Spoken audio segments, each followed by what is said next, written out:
All right, serious face is on. Let's talk about how innovation and change are taking place. We should probably start with introductions, though, just to make sure those are captured on video, if you're cool with that. Absolutely. All right. Yep. So, thank you and welcome for joining us. What we're talking about today are how there are multiple different forces at play that are changing the speed and constraints of how businesses make their big plays on strategy, how they choose to take the big swings. I'm Scot MacTaggart. I am the founder of MacTaggart LLC, and what I do is innovation communication. And I've been asked to really sort of have a high wire, real life, with some folks that are here with us, conversation about the reality of innovation and the efficiencies that are now available. Seated to my right is Fabián Larrañaga, and I'm going to call him Larry for the rest of the time because that's what we all know him as, mostly just because Americans can't pronounce the double R character, and we're very embarrassed about that. So Larry is the CEO of Streaver. We're going to get into a little bit about what Streaver does, but the first thing is, like, if anybody has anything to contribute, say, ask, whatever, please just do it, right? This is designed to be a small conversation. And I was saying earlier before we started taping, just to prove that we're not reading from a script, because what we talk about has to survive reality. It has to survive the smell test. So, Larry, can you start us off and just give us a top view of Streaver so that everybody knows, who you are and what you do? Yeah, absolutely. So Streaver is an AI consulting firm. So we've been right now basically focused on generating AI solutions, but that wasn't the case 2 years ago. So we started as a regular software agency, which has to evolve and adapt and learn and keep learning and making like the path through the different challenges that the ecosystem brought, especially in the software side.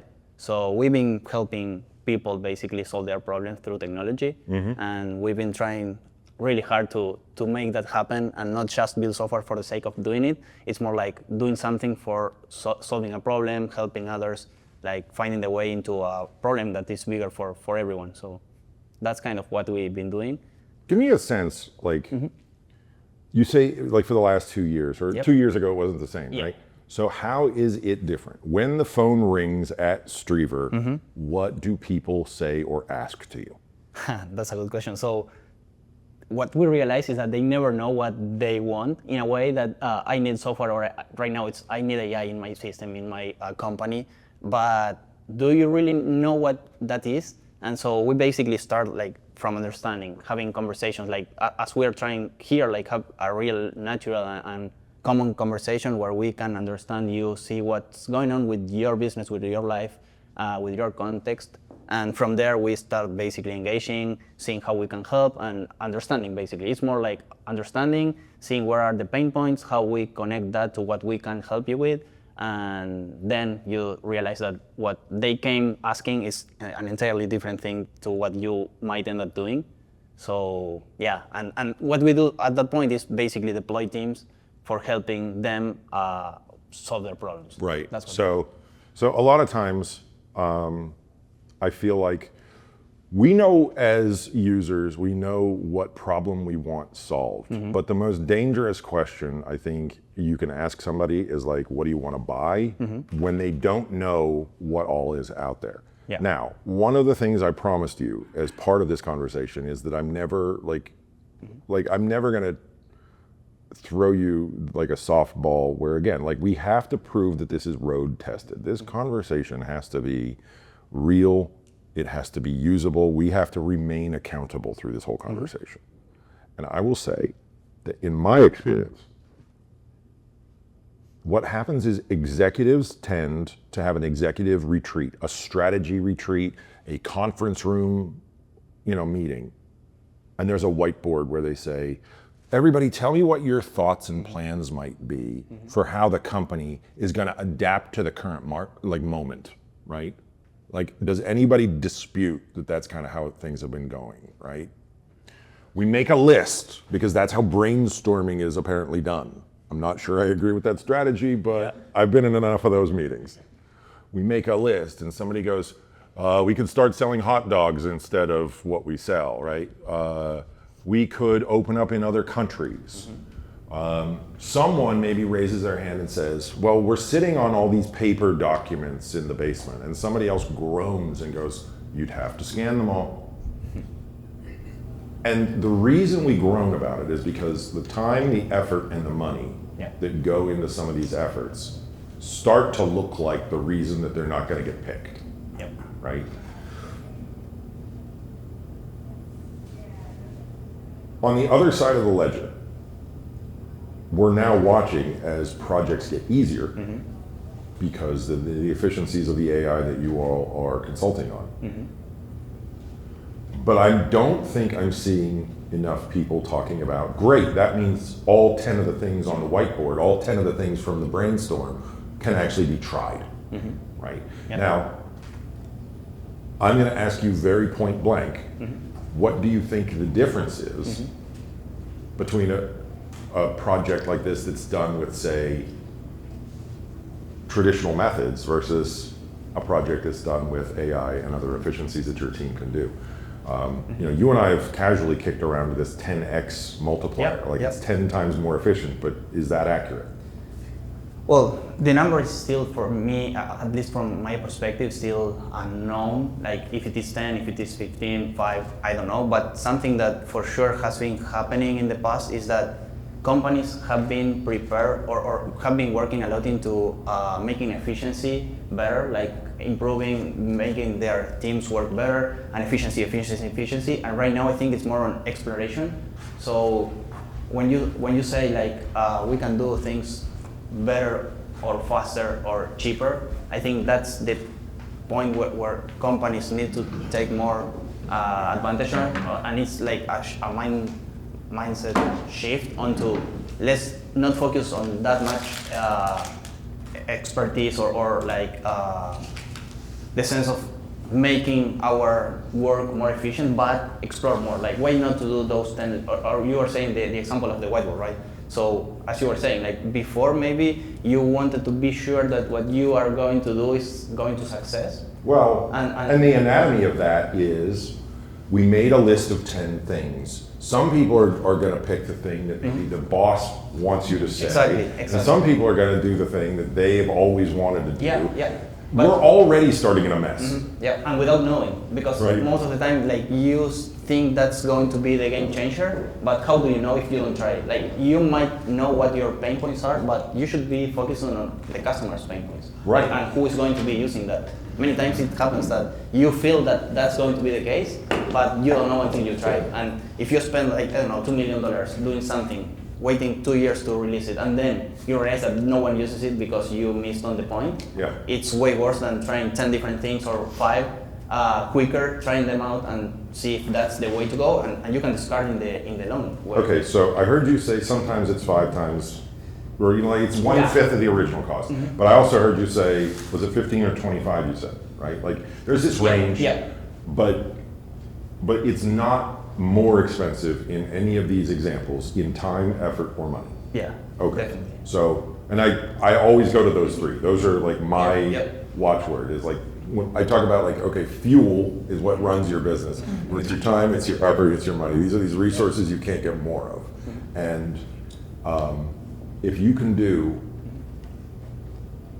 a project at, let's go with your lowest number, 1/5 of the cost, effort, or money, right? I understand that people go, well, you know, we could save money. Yes. And this is the part where I'm going to turn it to you all, because I mean, again, the purpose of this format was to make it so that when we make a conclusion, it's not some safe scripted thing where you're all just a bunch of like plants. If you are a plant, I mean, I'm super pleased to have you.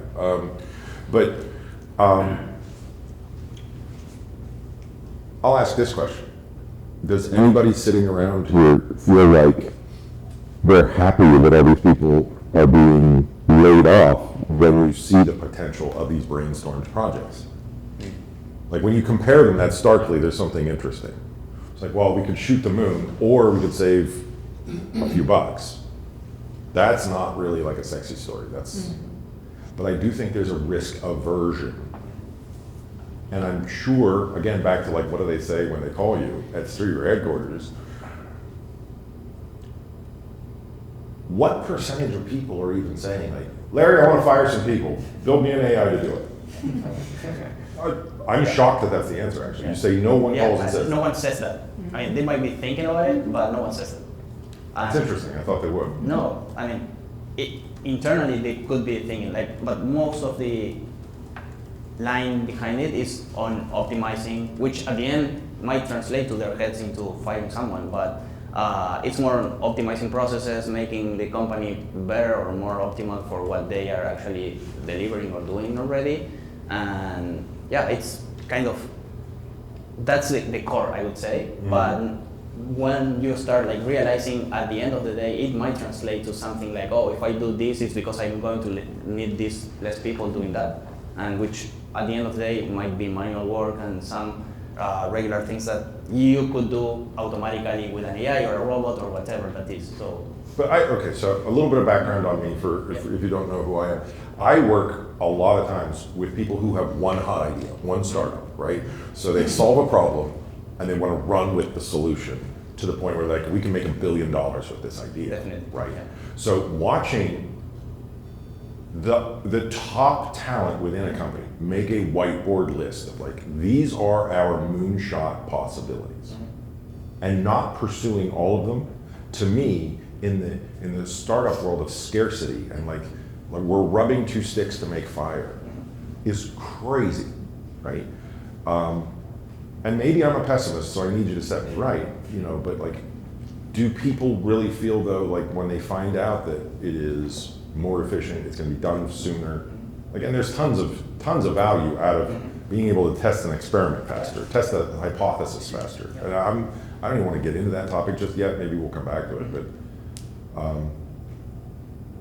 I feel like we're still sort of geared to one project at a time. That's true. Yes, yes, and that's true. And what happens, or what I see, is that they don't see the chances that they have to, because it's hard to get one idea going, and that's going to be like the hit forever, and you will be a millionaire, and you will be solving all the problems. Don't say that to me. I need this. I mean, yes, but yeah. I mean, if you think about more ideas and you can try them out like in a quicker way or faster and cheaper, yeah. Why don't you do that? I mean, right now it's, instead of laying off, why don't you put those teams or those people into parallel projects and run them out and see what's going on? Because again, you have to have a hypothesis, but then if you don't have the thesis and you don't try them out, like how do you know if that's going to be the way to go? Because you can do fast, but at the same time you want to iterate, because probably the first version that you release is not going to be the end version. I would assume, right? You know, because you're going to put the boat in the water, and if it sinks, then you've got to figure out what to do next. Exactly. Or if it has a hole, then you have to fix it and make it like, I don't know, float better, let's say. So, but again, all research is already in the past. Like, so if we look at that whiteboard of executive moonshot ideas, we have this problem of the moment we wrote it, it started getting out of date. Right? Yes. You know, so and especially now, because you know, I have this thing that I think about. It's like,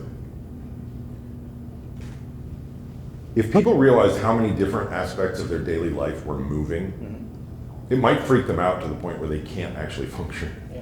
Because you know, you go like, okay, you know, you don't know that your competitor just got a $10 million line of credit. What are they going to spend that on? You could lay at night in bed and go, that's a lot of money to come after me with, right? You don't know when, you know, the customers are going to all of a sudden start getting, I don't know, Instagram ads for the thing that they should buy instead of what you sell, right? Like, it's a different world than maybe we grew up in, where there was this very monolithic, easily followed narrative, and you had time to prepare for change. Yeah, there's no time right now. Right. It's going really fast. So even you might be doing something today, and tomorrow there are 10 doing the same thing. And I kind of hate it, but I can't change it. Oh, absolutely. I mean, you have to go faster than that. So, and to me, the approach right now is do more. Instead of like trying one single thread, experiment with that single thing and put all the effort on that, do it in parallel, like make more. And I think I may have accidentally tipped my cards a little bit. So in case anyone is like not completely sure about where I stand on this AI layoffs thing, it frankly pisses me off because it just seems like so much wasted potential. Okay, again, my startup clients are just looking for the chance to hit the home run. Yeah. Yeah. With one of these ideas that these people go, oh, you know, that sounds like it sucks, let's not do that. Oh, I don't want to scan the stuff in the boxes in the basement, so even though it's going to make us $25 million extra per year, I don't know who would want to stand at the scanner. And it's like, that's not even how we were going to do it, right? I come at this, though, from a place where I will plainly admit I am ignorant, right? Because I ran from a lot of the corporate structures that I was in, right? I like to say that I'm a pirate. I didn't want to be in the Navy. Well, that might be my point. I never been into the corporate. Like I worked, like I did some internships and stuff like that. Yeah. But I've been my whole life into the entrepreneur side of things. So, and I have experience like in the last, as I was saying, 2-3 years. This going really fast, and it used to be fast, but now it's way faster. It's crazy fast now. And for us, like being a small company, it also helps because we can adapt and make changes on our own, like way quicker than a corporate. Than a big ship. Like that's incredibly powerful. But there has to be something that happens in those large absolutely, companies, yeah. right? That's like the low-hanging fruit that you keep seeing the same play goes first, right? And they can be like small startups within the big corporate. Like that's some model. I mean, it's easy to speak on that end, like from like the theoretical part of it, and then you have to implement, obviously. But if you can think about yourself like being a huge corporate as if you were smaller companies within it, why not? I mean, it's the same thing we experience as being one. But do you see patterns and trends in those customers like asking for the same things? Like, yes, definitely. That's what I'm asking, yeah. Yes, definitely. I mean, most of the people right now is trying to do the same thing. Yeah, yeah. Interesting. Where is the juice? Like what? But the problem again is that they don't know what they want. I mean, they have like a single thread conversation and that's all they want. And then when you start like scratching, it kind of diverges in a little bit, but the core is the same. Like they want AI, they want better processes, they want to move faster, they want to make more money, they want to hit the ground running with a single product that they made successful from one day to the other. Yeah. And that's all they want, like everyone. I wonder though, you know, even if you're not talking about a specific function, is there a specific philosophy, right? Where you go, as soon as I get into this corporate environment, what I'm realizing is that they're trying to find deeper insights or automate things that nobody wants to do. Yes. Or like there's constant turnover in this department because this job is terrible, right? Like, I know they're not the same projects, but they have to at least kind of rhyme with each other. What are you seeing? Yeah, sorry. Yeah. No, go Fede. What are you going to say? Hey, hi everyone. So I'm CEO at Streaver. So I would say it's mostly some kind of automation. That's what most people are trying to do. Yeah. But there are so many flavors with automation that they sometimes don't realize that that's what they actually want. So I think that might be a little bit of the answer. Right. And again, it's a philosophy more than it is like a specific thing. Like like it used to be that you would buy a shrink wrapped application, right? Yeah. You'd go to the store and there'd be a box that was in shrink wrapped plastic. It was like, this is a word processor. Yeah. Now I'll be able to type, right? Yeah, exactly. And now it's much more loose, spaced around a Yeah, concept. like so you want the automation tailored to your needs. You don't want to adapt to an existing automation, right? That's kind of because like organizations are already working and doing things in a certain way. So if you put the automation in that way, the organization doesn't have to change. It just gets more efficient just by using the automation. So I think that might be. Please come have a seat. That's what I'm seeing at least. And the corporates are going to wake up, right? Like the corporates are slow, they're spinning the wheels, but they know that the horizon for where it's like there's going to be a moment in time that they can dramatically change the way they do things in rapid fashion is on the horizon, right? And so corporates are engaging now with folks like Streaver, putting their toe in the water to understand like where those opportunities are, where those cost savings are, and it'll be a rapid transition to where they start bringing that stuff internally. Yeah. So there's a narrow window of opportunity to commercialize some of this stuff. You guys know that. So seated to your right is Kara. Kara, I'm sorry to put you on the spot, but I know you work in regulatory, right? And I'm so glad you're here because I know I can pick on you for that, right? No, because this is always the thing, right? You know, there's this move where we make that whiteboard. We have that list of what the executives think the moonshots will be. And then we come up with a list of reasons why we can't do that. That one feels like it's going to take too much time. That one's too much money. Nobody wants to do that task and that sort of thing. And then there's Kara and the regulatory team sitting behind there as also, I would say, a convenient villain. Mm-hmm. Does that feel right? Yeah, absolutely. We're always seen as red tape and bottleneck when it comes to, process improvements. But what's really interesting and why I'm really interested in this AI space is there's so little regulatory around it right now. It is like the wild. I had a feeling that's why you wanted to come out. No, Kara works for a super cool company called, if you don't mind me saying, yeah. I wanted to make sure it was cool. Yeah. Okay. So Welly is like taking on Band-Aid of all people, right? Like Right. they are a huge, huge competitor. And Welly got there through the human side, right? Which is like better designed Yeah. bandages for kids who frankly didn't like that, just sort of like, I love Bailey, by the way. Oh, thank you. Welly is lovable for Just certain. went into this like literally sterile, space and category and just brightened it up and made it more personal, more friendly, and it worked. And now, like you were saying, we were acquired by Unilever. So now and I think I see that a lot at Unilever in particular. There's many corporations that are doing this. They're just going on and buying these little startups that are on fire and shaking up whatever category they're in. Kara, because you were the first person to step up with like, hey, I'm worried about a thing, you get a Tech Leaders Exchange sticker, congratulations. I better not find it on eBay, Blake Slater. Congratulations. This will proudly be going on my water bottle, thank you, Scott. What do you think about this, the regulatory aspect, right? So I know Kara a little bit, like she's not the fire-breathing dragon that, would kill the project the way somebody says she would, Yeah. right? But, to what extent are you exposed to those regulatory discussions at this point?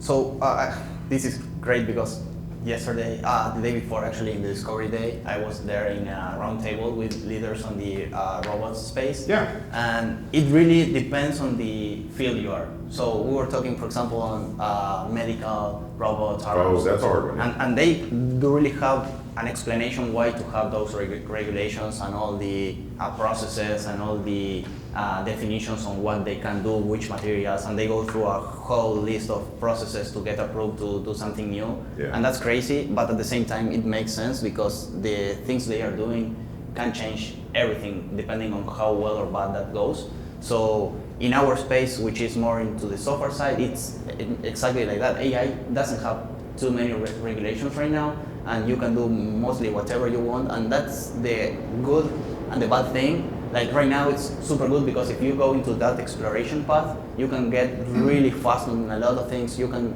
try multiple different products, ideas in super short time. But yeah, again, once the regulation comes out, then you might be needing to iterate again. Yeah. But again, it's easy and it's fast and it's cheap, so you can again pivot or iterate that once again. And so it depends. Like right now, it depends on the field you are and how things are moving there. But if it's not regulated or strictly forced, I would say take the chance and do as many things as fast as you can, because that's where the gap between making something meaningful or not is. So. What we're largely having here is a strategy conversation, and I know that there's like a tech piece. I'm a firm believer that tech and strategy are inextricable from each other, especially now. I don't think that you can necessarily, and I will say what I mean here. I don't know that it's necessarily going to be the most popular thing I ever say, but I think we are also struggling with different types of leadership where one is well suited to this high change moment and one is not. Like one type is, please come in, grab a seat. I'm magic, Josh. Okay? You only have 2 wishes left. Okay, so the weather's kind of rough out there. we may get some, flashes and whatnot. And I know a couple of you weren't able to get what the original kickoff of our format was, and I want to make sure you feel very comfortable participating if you choose to. Okay. I'm Scott. That's Larry. Together we're Scott and Larry. And when we put this event together, the move that we were trying to make was not a scripted event where you go, oh, they're only talking about the good parts. They're only talking about the perfect, right? So you are encouraged just to speak up when you don't understand, you don't agree, you want to know more, please. And yes, we have photo and video going, but they're not focused on your face. We just want to get your contribution, right? What we're trying to do is make sure that there's an authenticity and an accountability to this conversation, because frankly, we are overwhelmed with too many people who are just selling the dream, but not hey, you're going to get buff, but you're not going to have to do any exercise, and you're not going to have to eat good food. You're going to be allowed to eat junk food, right? So please speak up to the extent that you're comfortable. Back to the strategy and tech thing, though, right? So if I'm a person who is in a leadership position, and I have, to this point, been successful dodging the tech, I think the time's up. And I'm not saying that oh, we're coming to get you. It's not intended to be an aggressive statement. It is just one of those things where it's all of the moonshots that might be on that brainstorming list kind of have this, what if we wrote our own app? What if we aggregated all of our data into a lake and then actually had good cross-application reporting? The kinds of things that I think of, and I think I'm fairly out of date, honestly. I mean, I think we are all out of date. Oh, you made me feel so much better. Yeah. As we are talking here, we are already missing a bunch of things that are going on right now. And companies, you see from the biggest one, releasing things every day, but we are missing a lot of things in every second. So it's crazy. And I agree, leadership has been in the same way for so many years that now it's completely different. And the way I see it, again, connecting to that idea of having the whiteboard and selecting one or two ideas and just implement that towards the other option, which is why don't you do the 10 of them at the same time in different levels. I think the mindset and the leadership abilities need to change in order to get there. Otherwise, you will keep living the old days. But if I was going to try to defend them from my own statement, I would say, I don't know where to start is a really common thing that definitely. people would say. Yeah, and that's when it happens that some companies acquire other smaller that already solved some problems and that they know how to do it. But as long as you keep that, you are transitioning to the new world, let's say. But you have to be first aware and then be selecting what you are really thinking about it and make decisions. If you don't make decisions quick these days, it's super hard to get moving and get to the next phase. So speaking of that, and I didn't know that's how you were going to end there, because I did want to transition a little bit to the data piece, right? Because I think this is another place where we don't have data scientists usually in places where they can speak freely in that executive whiteboard, let's hit a home run kind of discussion. We were talking about it being a retreat that you go away on, and there's okay, everybody come up with the best idea you can, because we want to make more money, we're afraid of what's happening, so imagine if you were competing with Unilever and Band-Aid, right? Imagine how badly you'd feel right now. They're what are we doing? Kind of like the Steelers at the draft, you did nothing. Or at the, trade deadline rather. At the Steelers at the trade deadline, you decided to let Jacoby Myers go to the Raiders. No, I'm not mad. It's a football town, I can't help you, okay? No, I know. It's a football. I've been in the city for 1 week now, so. Yeah, the popular way to say this is that we're a drinking town that has a serious football problem. But anyway. I know the story, yeah. Yes, you watched it probably, and we apologize for all of our transgressions. But there's this thing about if I was just rolling along complacent, and all of a sudden I looked up and I went, Unilever just bought Welly, right? Now all of a sudden I'm spurred to action. I'm not being pulled by my better angels. I'm being pulled by my fear of losing, right? And the first question I want to ask along this line is, how much time does it take to prep a project where they come to you, on average, say like, today's what, you know, the first week in November, and I say, hey Larry, good job in Pittsburgh, let's do something, right? How long till wheels start turning? Today, 2 weeks. 2 weeks, which is a lot, and I know, but the main problem again is understanding what you really want to do. Right. So that's the main point. If we don't sit and start talking and you share your ideas, what you want to do, how you want to do it, what were your initial thoughts, then it's harder. I mean, we can go fast once we know what to do, but and that happens to all. Now, what makes it go fast though?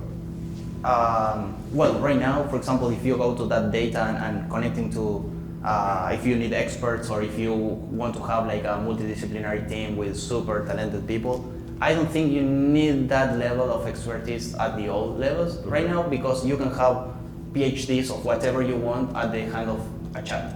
Yes. I mean, you obviously can be supported by some consultants or some expert in some specific niche, but right now you can have a PhD level degree consultant at your hand, basically. So you're not doing it with like, I'm automating all of this. What you're doing is you're making experts available essentially at a fractional rate. That's your plan. Yes, Okay. yes.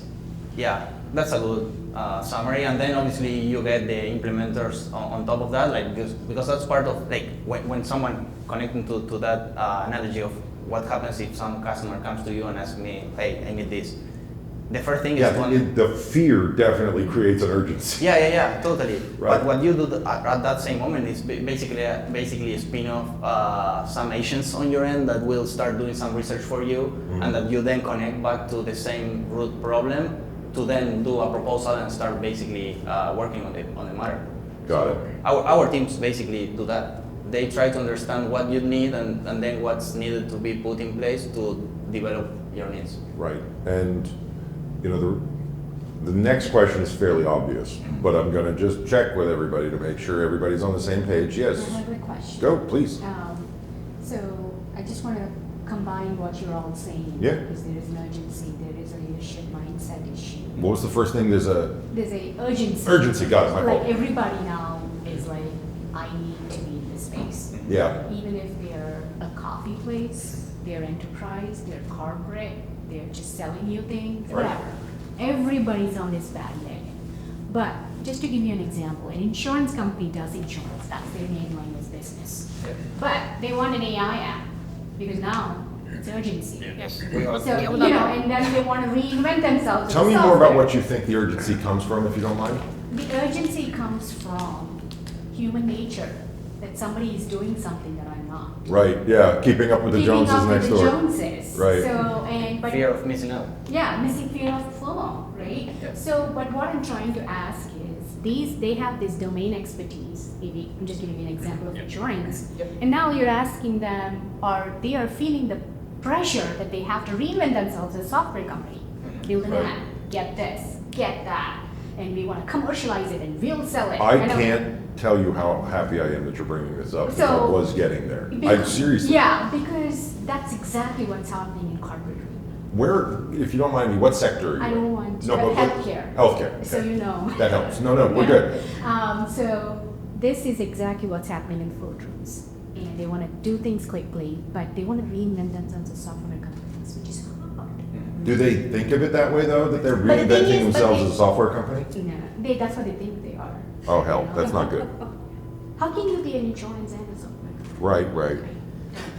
So that's where the clash comes, the mindset. So Seth Godin once famously said that this was all going to be fashion. Tech was going to become fashion. Yeah. I think we're there. We're Yeah. there. Yes, it's fast fashion, and now we're all going to go back to classics, tailored clothes. And you're going to get fired, or you're not going to get the promotion if Exactly. you don't talk AI. Yes. And you don't say, well, it's time we had an app.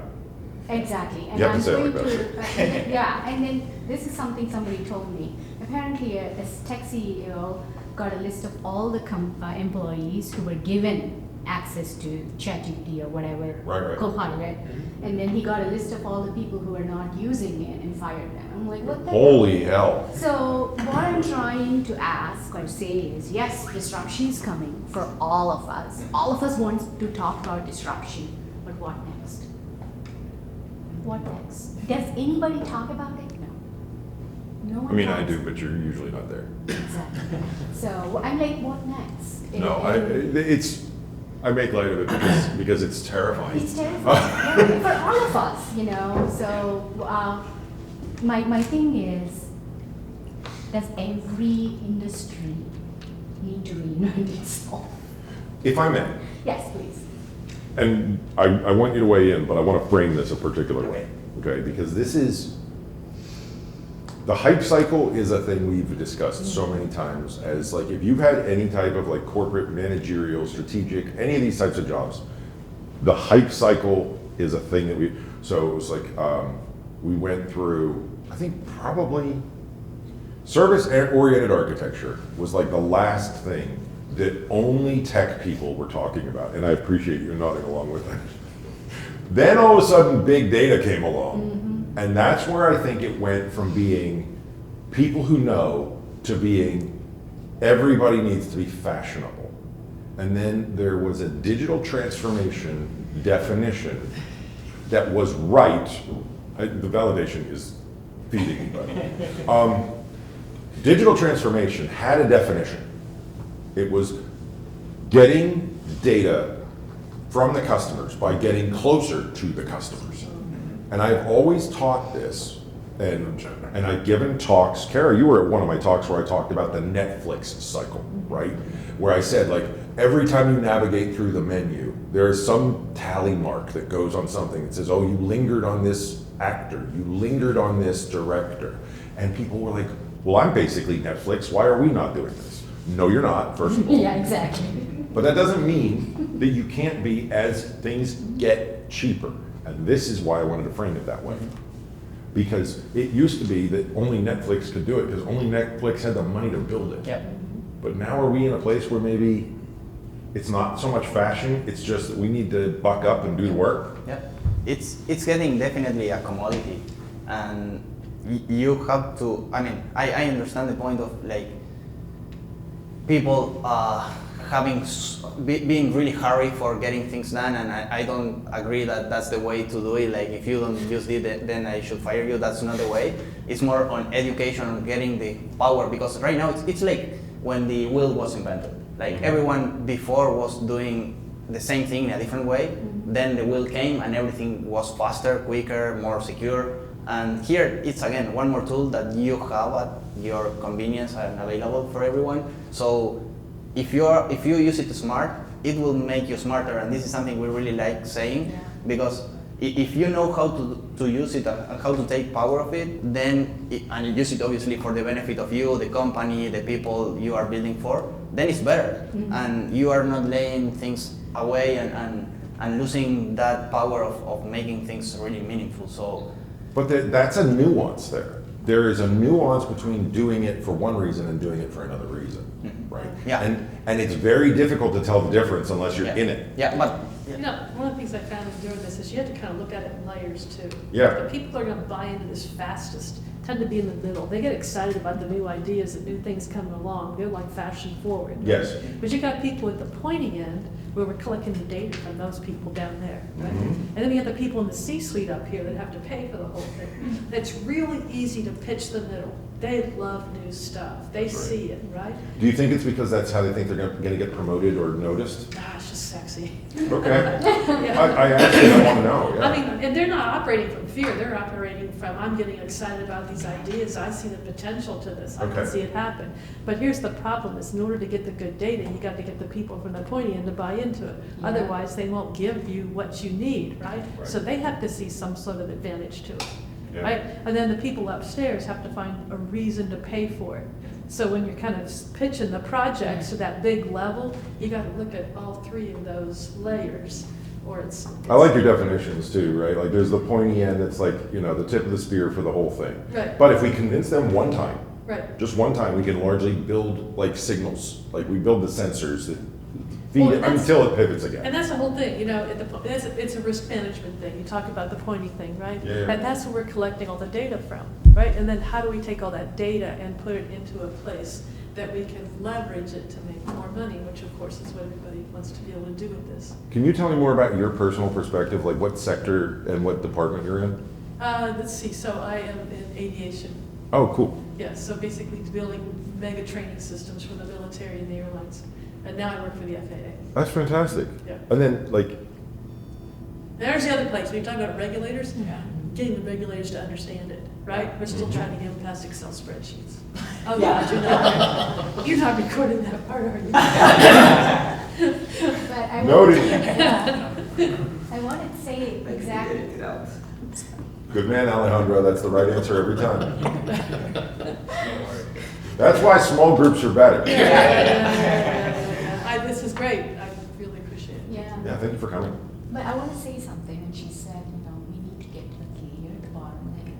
They are the ones who need to adapt to it. The C-suite, not the middle one, because if you, this is your, Front runners, they are the ones who are talking to the customers. You say you've got to get the people at the front to adapt. To adapt, because they like doing things. As Federico said, they like doing things a certain way. If you disrupt that, they're not going to adapt. Can I give you a gentle pushback? Yeah, I feel like a lot of times they're told to adapt though. they are. Right. But it's so hard to get them to see that new things and how it's going to improve their lives. That's what I'm trying to say. You They strike need- me as a person who acts in good faith. Yes. But if I were them, I would wonder how many of the adaptations, like, How I many could- are they getting? Every day they might be getting a new thing and they're like, okay, done, I can't do it. and how many of these things are actually going to persist is what I was going with. Yeah. So there's a ton of times when the person at the leading edge is told to try a thing by a Yeah. person who knows it's dead on arrival, Yeah. and that creates a certain degree of fatigue. But the thing is also, for me, it's super important that people can see the benefit of that adaptation. Yes. Because if you are just saying, oh, we need to do this because of the fashion is there Yeah. and you have to do it, but you don't show the benefit of making good use of that, no one will buy the idea. They have to try the clothes Yeah, on. yeah, exactly. And But they I- need it to fit. And Yeah. I just wanted to pivot it back towards though, you have to tell them that it's an attempt. Yes. Right? You have to involve them That is in the exactly- experimentation. Yeah. Involve is the key. Now we're 100% aligned. Yes. Because I come from the startup universe where the user buyer is really important to the executive who authorizes budgets, because the last thing they want to do is replace a bunch of users. Right? So the executive is motivated by the fact that the users churning is bad. Right? But also, I think there's this old idea of stability is the measure of the state, and we can't tell people this is an experiment. We have to tell them that it's final and it's non-negotiable and it's not optional and all the other things. But again, back to you've got 10 ideas on your brainstorming board. The only way we can do this is by letting them have fun with the change, as opposed to telling them like, I promise you this is going to last forever. Yeah. Yeah. Yeah. Thoughts? Yeah, absolutely. I mean, experimentation there and being able to explore in a safe environment is key. But it's not, you cannot tell that. It's more like letting them realize that what you want is exactly what's going to happen. And it's not just like, oh, we need this and that's what we are going to do. It's more like feel it on your own skin, like do it Yeah. on your own. And obviously you have to support that and have like a framework for allowing that to happen. Because if you tell something and then you don't do the same thing you are saying, it's like no one will buy, and next experiment will be even worse because no one was buying the original experiment. So, yeah. But fold back the digital transformation thing now that I was talking about. The original definition changed. We got bastardized to the point where it was useless as a definition. So basically, digital transformation became by Oracle. The end. Yeah. It's true. And the reason was because that felt like a victory we could deliver. Did you buy it? Yep. Was it implemented? Yep. Yeah. But the thing is, the original definition was that we wanted sensors closer to the customer so that we could ultimately be more of what the customer wanted. And the way the Netflix sermon goes when I give it is, that's why Netflix created a segment of their own. They created, like, they are the only competitor in being Netflix, right? Other people tried to emulate it, but Netflix knows their buyer better than anybody knows their buyer. And again, I ask you, like, doesn't it seem like these tools got cheaper so you could be a mini Netflix now in a way you couldn't be 10 years ago? Definitely, yes. That's so cool to me. Yeah, and that's mainly the mindset shift that I think it needs to happen in big corporations, because smaller ones are already doing that in a way. It's easier, it's faster, it's like less risky. But bigger ones, there is a lot in play to make it bad. And if you change the way you see it to something like that, it's probably going to be more beneficial in the short term and mid term and long term too, because there's less risk. You can experiment faster, you can fail fast. If you fail fast, then you can change based on what you learn. Right. So, I mean, it's key to experiment, learn, and change, and adapt, basically. Well, you and I were talking about, somebody had planned a $2.5 million project and you delivered it for $250,000, which is where I stuck on that 10X thing. Yeah, and maybe less even. It could be Right. less. But again, it's like, we can't just talk about, okay, well, AI efficiencies, whatever, now we can do it. We also have to talk about that will have cultural impact. And that goes back to involve people. Yeah, Yes. definitely. Yeah. Yes. Yes, that's where you need to start. The cultural side of things. Like, Start there, you're saying. start there, yes. Yes, I mean, because if you don't tell, oh, this is an experiment, or this is what we are going to try and prove, then it's like you are giving orders to something that they don't buy, they don't understand, they don't know why they should be doing that. It's like, well, when we started here, you say, oh, like, coming closer. It's not because we want you closer, it's because you will be more involved, you will understand us better, you will be able to ask questions. But you have to see the benefit of doing that, Right. instead of being like next to the fridge. I like, It's the same analogy. you know, I like defining outcomes better than I like defining tactics at the early rudimentary stages of strategy, right? You know, it's like, tell me what outcome you want and let's work backwards from there. And it's fair also if you don't really know exactly all the outcomes. Because sometimes, like in this space we're talking, you might need to experiment even more than you think at the beginning. But you should be good with that. But the experimentation is cultural as well, is Yes. something I don't think we've ever, I can't remember anybody ever talking about that. I might be wrong. Just throw something out here. One of the things that Kurt Wadsworth. Anyway, Bank of New York Mellon is doing some crazy stuff right now. Basically, they have let all their employees use AI and develop AI agents and that sort of thing. So they're doing all that experimentation kind of up front. And the things that end up working, they take back to their development team. I love this. Who implements the entire thing across the entire bank. So, But that's free. Culture Yeah. is free.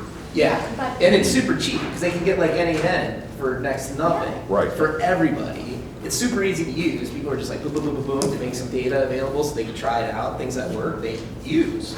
They called it the democratization of AI. I was at PGHAIs when Yeah. BNY employees were talking. I love that. Yeah. Democratization of AI, where you're sourcing from your own employees. Because putting some employees behind a closed door and making them, teach the LLM or train the LLM doesn't do you any good. Because everybody wants to keep their things so close to their chest. Right. And BNY was like awesome. They Yeah. coined that term, like democratization of AI. I love it. Yeah. Like you involve everybody. Everybody is involved in the company, right? The company is people. Yeah. And that's the most efficient way to do it. Exactly. I mean, you can get all those people that want to turn BNY Mellon into a software company. Yeah.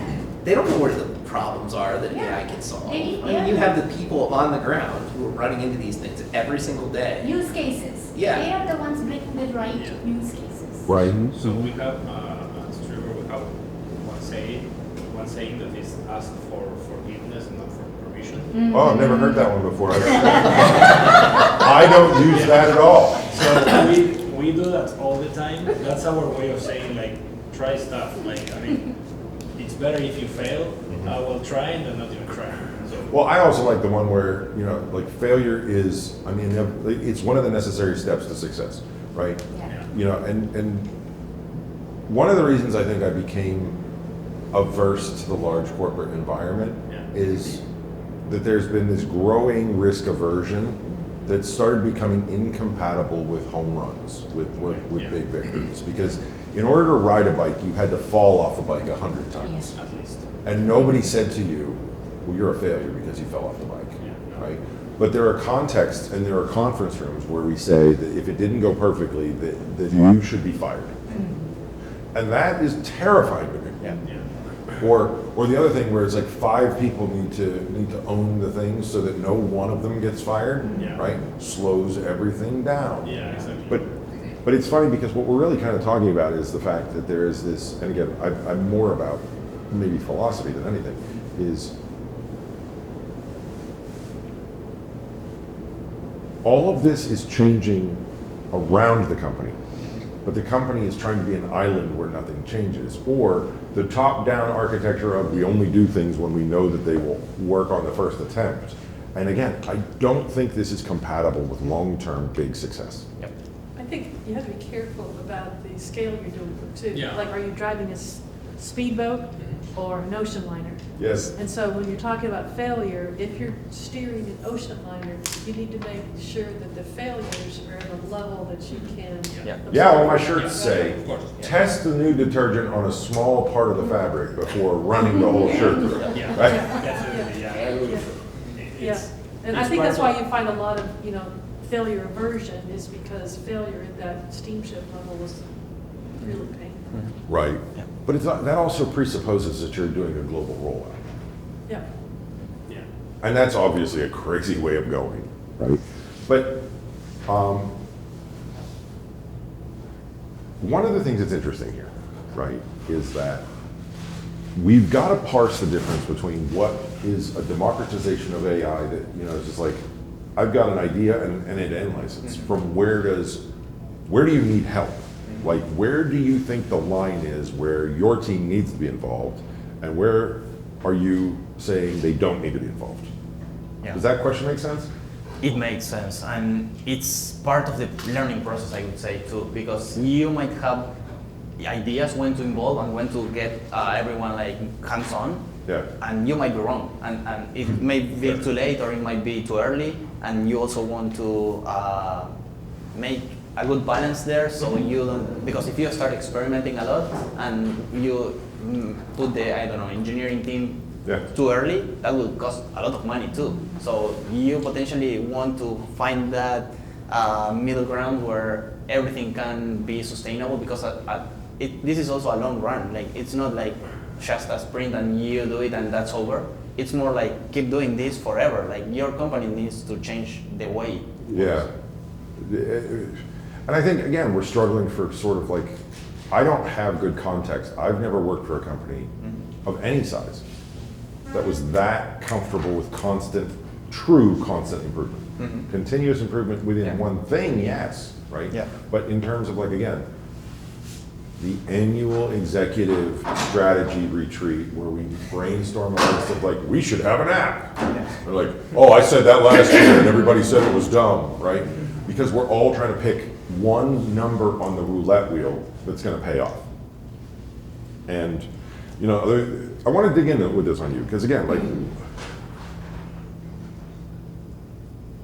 there are people who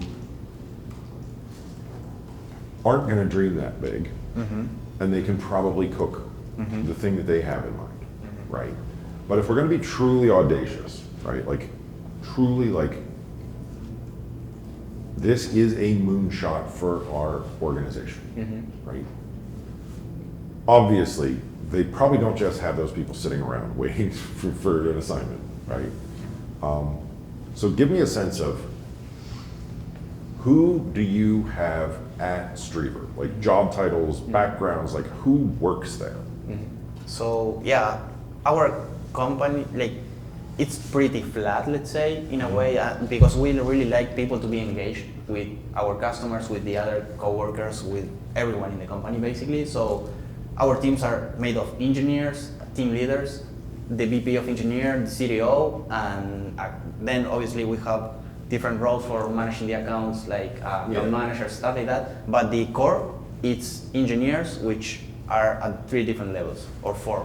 CTO, VP, team leaders, and the hard part of the team, which is just full stack engineers. Right. Yeah. And that then makes a good differentiator, right? I think that's the easiest way to answer the question between NAN or Streaver is like, okay, I need people, or people I need, is key. or I need like an idea of how big it's going to be, and I need people not to run from the size of it. Yeah, and some decisions we made, and this is maybe controversial, and there might be different opinions, but we don't have project managers, for example. We have. Hang on, I just realized Kieran never got a sticker. By all means, keep going. You don't have project managers. Yeah, we decided that we wanted to build a company like that because we wanted people to be on the very front of the problem solving and talking directly to customers, not having an intermediary telling them what to do or how to do. Yeah. So as a sorry to interrupt. We hire for not needing a babysitter.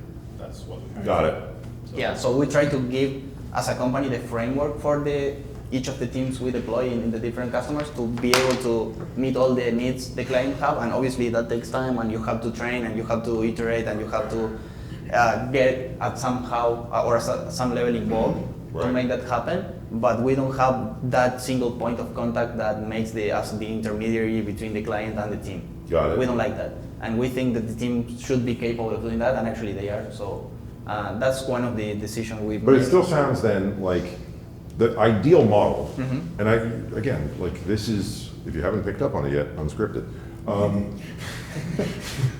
But there's this idea that I think you're waiting for everybody to catch up on, which is that it has to be, Actually, like companies are moving towards, everything's changing, and you need ways to have it be less weird for people to try one of the things that would normally only be brainstormed once per year. Yeah, I know. Well, I think also that's part of how we run the company. We basically have different instances where we get people to discuss, to share, to learn from each other. So we have different sessions, like for example, hackathons. We do summits. We do HDPs, as we call, which in Spanish is like a bad word, but in English is like histories of production, something like that. Production stories.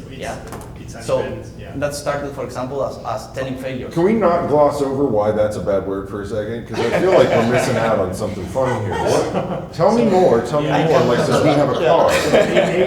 So HDP in Spanish means like son of a bitch. Son of a bitch. Oh, I got it now. Son of a bitch.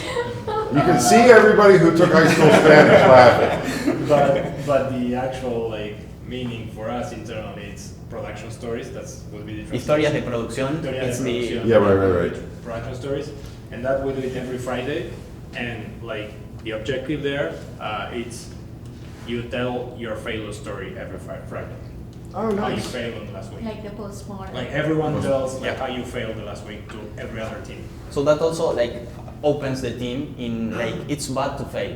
It's okay, like we will fail. Yeah, exactly. We will fail more than we succeed. Because you're trying to ride the bike. Exactly. Yes. But I have a follow-up question for you. Yeah. ¿Dónde está la biblioteca? Maybe it's downstairs. That was good Spanish.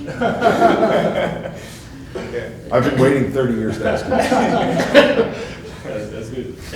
But yeah, I think that's part of like building this mindset, and also like when I was saying like we don't hire for people needing project managers, we also like we look for basically 2 characteristics in people, which I would say every job title has, which is first being a good person, second being able to learn something. Like if you don't know it, you have to learn it. That's what we're looking for. And I gotta say, like, that's been one of the undercurrents of this whole thing, is the fact that there's this plasticity of brain that is required on someone's part. You're in a corporation and you're like, look, everything has to stay the way it is. I have terrible news for you. Now, I do think that you can outsource it.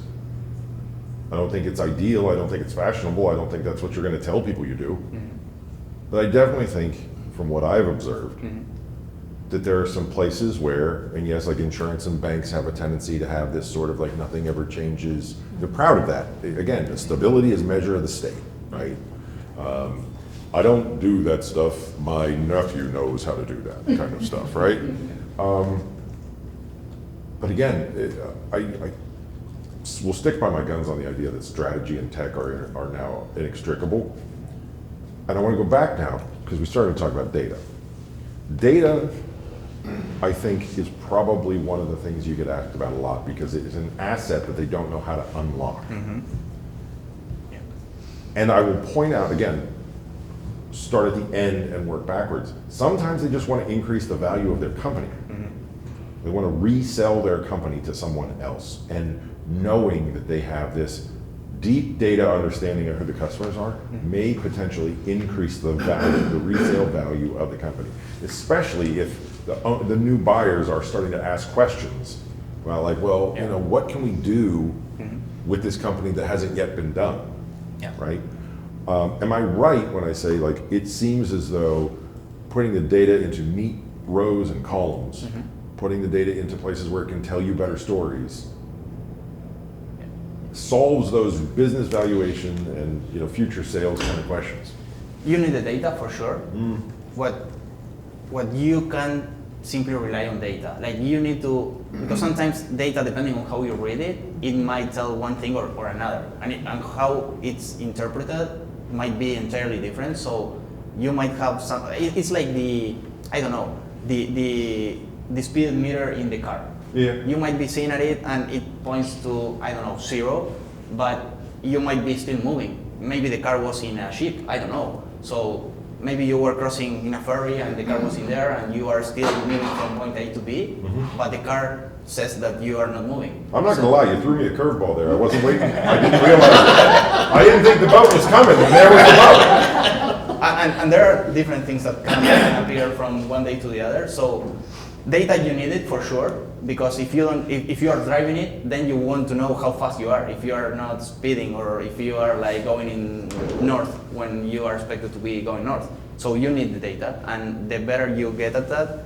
the better you can show or improve or make changes or adapt to different things that are coming. So yes, data, companies need to live in data right now. Let me say it in a way that's maybe less polite but more direct. Okay. I do think that some people are worried about creating business units that the next buyer won't want and will shut down. I think that isn't, like, Kurt, you actually work, I forgot this part, you actually work with like business M&A stuff, right? Yeah. They shut down units sometimes, right? All the time. Right. It's like, oh, I wish they hadn't started that app. Yeah. What were these people thinking? Yeah. Why did they decide to also sell to residential users? Well, they should have stayed with B&B. So I think one of the fears of allowing these innovations is this concern that you're going to spend all the money building a thing, and then you're going to spend some money shutting it back down, or a new buyer won't want it, right? And I think data as a value doesn't have that challenge. So it feels like there's a lower barrier. Like, there's less likelihood that you're going to get in trouble for it. Yeah, I mean, data needs, like, again, maybe the executives are just looking at that data and they need it. And you have to be able to provide that, because that's how you have to make decisions. And if you just based on your feelings, or, oh, I like this person, or I trust them, and I think I know they are going to make it better, and you cannot just rely on that. I mean, that's like intangible. So you need the data. Well, you end up with, like, I've got a Salesforce or a HubSpot environment, but I've also got a PeopleSoft, or, you know, like, I've got all these different things. And the next big invention or the next big success is in there somewhere, I'm sure of it. That is, I think, for a lot of, to your earlier point about, you know, like, turning a big operation, right, on one of these, you tell people, hey, look, we don't know everything that's happening. That creates urgency for one of those middle people who loves the idea, and they say, please, C-suite, you know, won't you allow us to know more about what has happened in the past? Oh, you know what, and the other thing that happens there is the language translation, because people at the pointy end and the middle and the C-suite do not speak the same language. Right? Yes. So translating between them is also critical. Be able to get the data in the middle, to get the data to convince the people upstairs of something you already know is really good. Right. They'll trust data before anything else. So. And do you agree with me that it is as an entry point, like a ramp up to more of a ubiquitous innovation kind of a scenario, like we're kind of saying is the end state for at least this part of our conversation, right? That telling people that you can tell better data stories is something that would actually motivate people in all three places. Absolutely, and if you could use the phrase predictive analytics.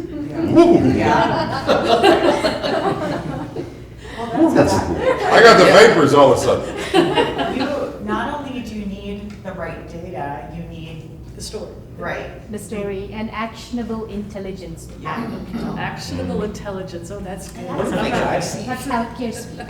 At the end of the day, they're looking for predictive analytics. Yeah. Yes. We got really good at collecting data over the course of the last Yeah. 20 years. Yeah. Yeah, that's right. So almost every company has this huge stack of data that they have no idea What to do. They don't know what it does or what it says or anything like that. If you can start drawing insights from that, I mean, that's where your predictive analytics are. Right. I mean, you have 20 years of data there. Well, and Oh, You know, that's- you're looking at, That's the thing. first sales or After- whatever. And that's what they tell everybody. After the conference, I was moving back, I was talking to a friend of mine, he said, what do you think? I said, God, there's a lot of solutions out here looking for problems. don't you hate that? Yeah. And then that's it, you see all this data collection, with all this robotics and stuff, you go, okay, so you've got all this stuff, what are you gonna do with it? Yeah, Yeah. exactly. And That's everybody's the just like, question. Yeah. What do you do with all of that data you're seeing? So a huge part of what I do is I do the customer discovery for people who've decided it's icky, right? They don't want to eat their vegetables, but they want to make a product. And you go like, do you have any idea how expensive it is to make a product without any support? You know, it's like, you're not Steve Jobs. You can't just say, people don't know what they want until I give it to them. And I was at CMU yesterday at Dave Mowini's class, and this brilliant young undergrad raises his hand, he goes, if I could pull all these different social media insights, isn't that the same as customer discovery? And I said, no, because there's no stakes, right? Like you're not talking to somebody who's actually transacted with you. For all you know, they're just account number 8753 at the bot farm, right? You can't trust that. But Kurt, you're talking about like, okay, I've got how much Oracle data, Salesforce data, HubSpot data, you know, all these different things, shipping data, supply chain data, right? All of it. All of it. And I do believe that that's the kind of thing that comes off the page from being, we need a Power BI report, and instead becomes the next home run product, which is not the same as a home run project, right? You're talking now about like, okay, how do we know what to build next? Can come out of, you say it's 20 years, I'll take your word. That 20 years of data that tells us like, these are the ways the customers think about their problems. And I again, like I love this format because it lets us talk about these things. And there's been a few things said in this room today that I've never heard anybody say before. So, what's your favorite project you've done? There are many. Definitely, we've been doing interesting things with AI stuff, helping, for example, malnutrition and fighting like segmented populations, for example, in Ecuador, where kids didn't have food or actually they did have the vegetables, but they didn't know how to combine them to have like a healthy diet. Oh wow! And so that was one of the first project I would say we got into AI on helping like how to use the data that was sitting there. Like there are plenty of books, but then you have to put that into the context of those people living in a super far away region with only limited resources, and that you need to combine them in a really quick way for them to actually not die because they don't eat. So that was really interesting for us to get into. And then obviously we've been doing crazy stuff, like more into parsing information, extracting data, connecting the dots between information that the company had already and they didn't know how to use. So getting insights on top of that.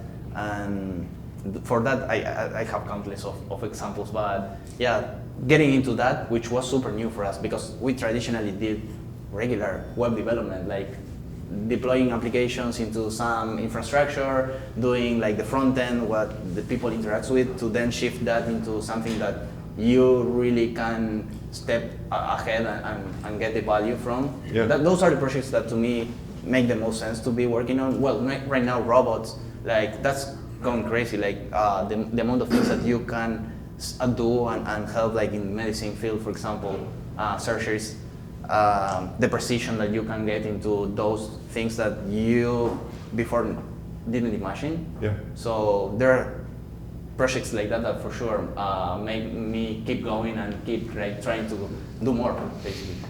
Okay, I promised you that this is going to be a little bit uncomfortable sometimes. What's the red flag thing somebody can say to you where you go, this isn't going to work? That's a good question. Yes, definitely. Man, that's literally all I was tasked to do today. Yeah. So I can answer for you. I had a feeling. CTO, let's go. Probably it will be, I know exactly what I want.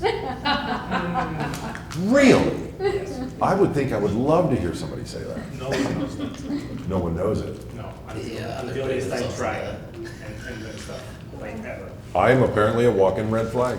So I always tell to the engineers like you should be saying more no's to the client. Like I don't care. Like if they are not right, they are not right. Like maybe they don't know what they want. You should. This is a great time to point out that the old saying, the customer is always right, is actually cut off. That's not the saying. No. The saying is, in matters of taste, the customer is always right. Yeah. I mean, Huge difference. Yes. but yeah, if you talk to me or to one of in our team, I mean, you need to be willing to like accept that you might be wrong or you might not know everything. I mean, that should be the norm for everyone, but sometimes egos, you know. Well, but again, no, there's something interesting about the dynamics, though. Again, I think a lot of what we're talking about is cultural and power dynamics, and sort of like how does a person feel as though they're in control of a situation, right? And they've been taught in a lot of cases that like they're supposed to wag their finger at you roughly like this, and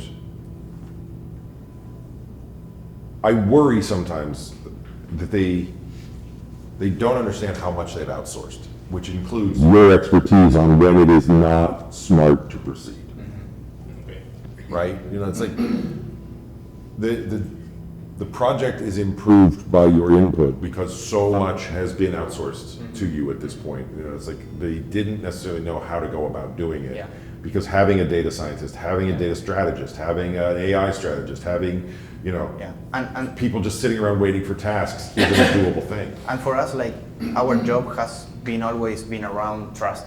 So for us, it's easy, or at least we try really hard to not do what we can't do. So if we know that something is better to go in a different direction, try to encourage or assess to go there and not like say, oh yes, I can do that just because I'm going to sell you more. Right. So that's something that also comes to our table many times, and for us it's been like, oh, I can't do that. I don't know how to do that today. I might be able to do that tomorrow if I put this effort or if I try this hard or depending on the conditions that you have. But many times that's even better for the customers, like to understand where is the potential of doing what they really need, or even involving someone else that already knows how to do that because they have done that before.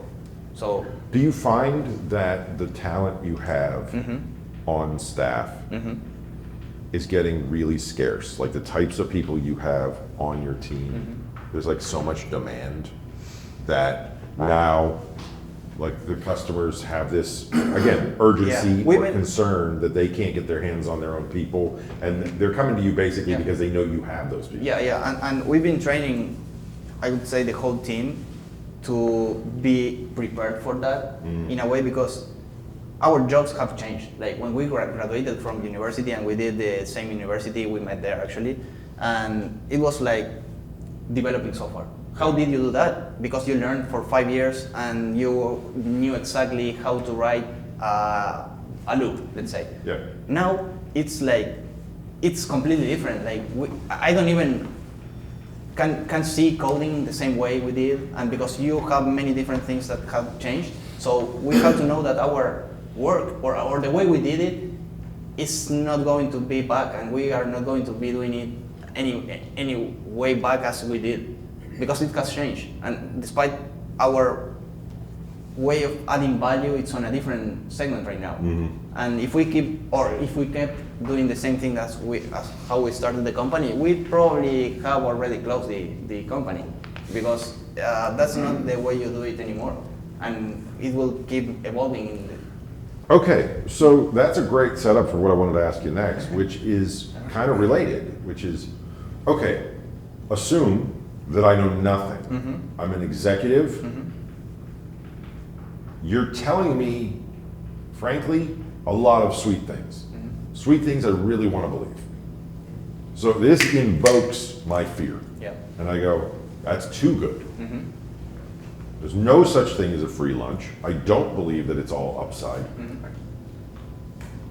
Larry, what am I giving up?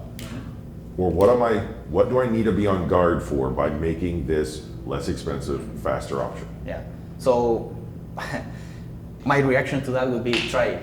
Like, because again, it's cheaper, it's simple, it gets you less time than it used to be. So why don't you try? Like, what's the downside of not doing it? Culture of fear. Yeah. Why would you do it before? I'll push right back on you. I will say it's culture of concern and risk aversion has taken hold, right? So maybe we start with what's the difference, right? Like, what is different about the routine that you're following versus the routine they were following yesterday? Everything. Well, that narrows it down. You know, one of the Because other I think fears- that's where it comes from, right? One of the other fears is sustainability. Like when I have my in-house developers and I have to sustain it for the next 10 years or whatever, great, but if I outsource all this stuff, Right. and then something happens, how do I sustain it? How to keep it going? And that's, we're talking about how your development has changed so much recently. Now I'm thinking, ooh, how do you sustain that? I don't know that I'm right. Corporate. Let me say wise. something. But it- At the end, I think it still ends up as lines of code that can be audited and in a regulatory sense must be audited, right? I am more worried about things like speaking as, again, and this isn't a stretch for me, the ignorant executive. I go, am I gonna find out in 3 years that there's a cybersecurity hole? Right? Like, I'm worried about things that maybe I shouldn't even be worried about because I've been primed to push back when you tell me this much good stuff. And I don't think anybody's gonna fight me on that. Right? So, I think it's big, that we talk about, you say everything has changed, but like, has it really? Or has it just been sped up in some places? So I think to your question, you will find a security vulnerability at some point. Like that's. You will always find one. You always find one. Right. So you will just find it probably sooner if you go faster. So That's the kind of thing I'm asking, right? I mean, nothing changed in Yeah. that sense. I mean, just speed. Yeah, and if you connect also to all the experimental things that are going on, like quantum computing, that will Yeah. change like everything. Like right now we are doing things in one way, but if that gets released in productive manner, what we do today is going to be vulnerable tomorrow if that happens. And you see, these are the kinds of like not marketing friendly comments I wanted to come out of this conversation, right? Because this is what it is to actually own stuff, right? It's like, look, it's gonna happen anyway. This way it happens faster. Yeah, I mean, we are human, we fail. Yeah. Yeah. And that's, I think, people like that kind of dirty ground level truth of like, look, it's, Yeah. because we get our guard up when people tell us too much that we want to hear. Yeah, that's true. Yeah. So when you you mentioned robotics, my eyebrows went up a little bit, right? Because I'm not even certain you're allowed to talk about every type of robotics work, pieces you've done, right? But how much of your business has robotics become? Zero.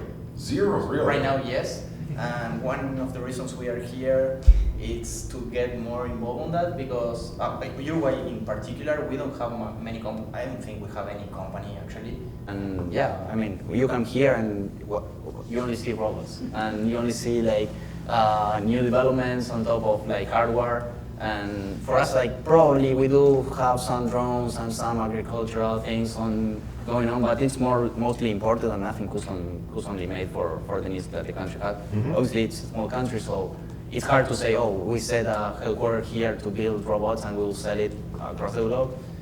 But yeah, it's something really interesting to get on. And you've probably seen these humanoids everywhere that, I don't know, Tesla releasing new robots, and they are right now trying to figure out how to get that into homes and be safe and like be coexisting with humans.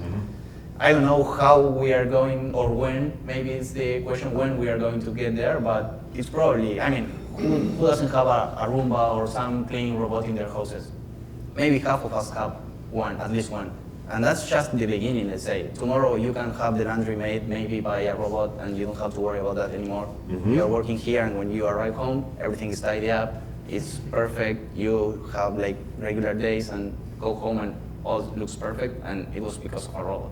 How many robotics companies do we have in the network at this point? It's like 130? 134. 134 different robotics companies just in, like this area, right? Yeah, that's huge. That's great. So there's definitely problems that are being solved, or at least people who believe that they can solve a problem if they can get you to listen, right? And those are two different things. And something that was interesting, so Jen Episode against the device network appeared someplace where I was, and she said the words physical AI to me, like, well, to all of us. But, she was only talking to me. It was the first time I had heard that expression, that statement. But I think it's such a forward-looking phrase. Because again, we kind of identified these things that can be automated and things that can be autonomous to a certain degree of, we like the chatbot, but what we really like is work getting done in parallel with the other work that maybe we choose to do, right? And I think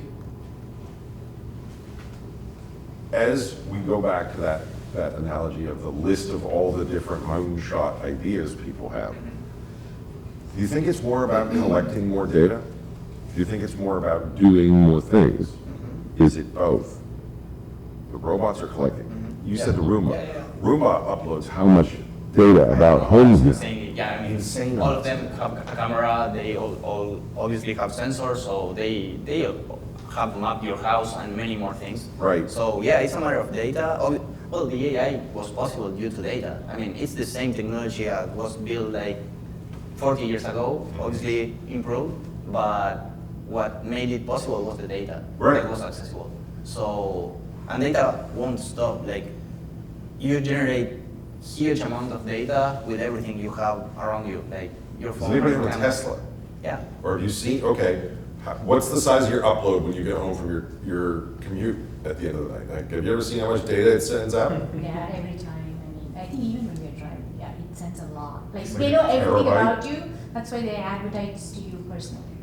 They don't advertise like generally. Right. They'll send you, oh, if you want to get this. Laser focus. Yes, very, because that's the data they have on you. Yeah. You're I the tend to product. believe that this is a data play, Yeah. like, but again, we're back to the proper definition of digital transformation, which is we can build the products that customers want if we know how they use the products they have. Yeah.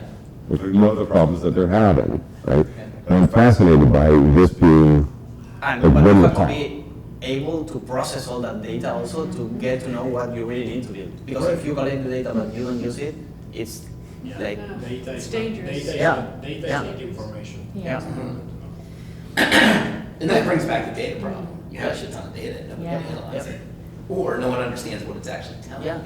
sure. And you get an update, for example, on iOS. Every update asks you for accepting the terms and conditions. Who read that? Yeah, Right? nobody. No one. Like, you should. I did. How many times? I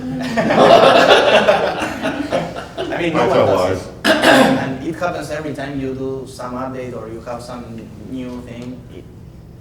And it's collecting data. So yeah, I agree. Like, data, it will still be one of those important things for making things happen. But again, you have to be super cautious of. Well, I didn't want to just assert it and try to make you agree with it, right? No, no, I do think that the data is ultimately what it produces. Like, because again, when you have all these different devices out in the world, right, measuring and comparing, and again, you will end up with continuous improvement loops that will give us real solutions, right? But this is one of the places where I think AI and software are best deployed is combing through all. You just said, I think you said we don't have enough people to parse the data. Yeah. That's literally what I was getting. Yeah, and that's what AI does. Yeah. Right. Well, it helps. It can. Yeah. I mean, I think that's more useful in some of the applications I've seen. That's where I tend to push people. I mean, if you're looking for something, like, instead of creating a new app or whatever, stupid ass chatbots, nice chatbots, but yeah, I mean, really get in there and start looking at your data and figuring out the things that you can improve, either in the workflow of the company or in the product. Because that data is there. Yeah. And you're just not using it because you're not looking for it. So let's find something to look for. I do this with ChatGPT all the time. Like, I'll load in some data, or like I did this with Northwestern Mutual last week. They set out their quarterly report. I threw it in there, and like, are there any anomalies in this data? ChatGPT, oh yeah, there's a 40% increase in lapse policies. That's interesting, right? But, I mean, if you're just looking through it, you're not gonna notice that. Well, and I don't know that you can take that example much larger than the one you, right? And this is where I'm kind of going, is I don't think we even have identified, back to, I know what I want, is dangerous. Okay, I'm starting to see it, because That person is working on assumptions, and a lot of those assumptions they've developed over years, and now that is just a ground truth to them. And now you're coming in there looking at the same data and saying, hey, your assumption, it may have been right, 5 years ago, but it's not right now. And I think These are things we need to change. I think, again, that we have to build parsing in a way that is sensitive to our company, sensitive to our mission, sensitive to our, speaking in healthcare, right? Like the sensitivity of the data, Yeah. making sure that we're meeting all the other different regulatory requirements, right? There are so many different things that, again, it's not, most of these things will not end up being a single query in a chatbot, right? And then this is what I mean when I say, like, I don't think it even has scratched the surface on what applications are going to need to be built. But again, culturally, we're not talking about having 10 or 20 or 30 of these different innovations developed simultaneously. That's not where we're at. Yeah. And it's also a matter of timing, because maybe some information that, suppose that you have the information available and you know exactly what's going on. I'm kind of interested in what all these innovations are going to do, how they're going to impact marketing and advertising. What I'm thinking of in particular, it's almost like they have to be predictive, or because everything's moving so fast, they have to be marketing something that isn't even fully implemented yet. Like they're marketing the idea, they're selling an idea. Or it's hyper personalized. Yeah. That's what I'm betting on. Oh, right. Frankly, that's what I'm deploying. But Yeah. so I'm not betting. I'm not just the president of the Hair Club for Men, I'm also a member.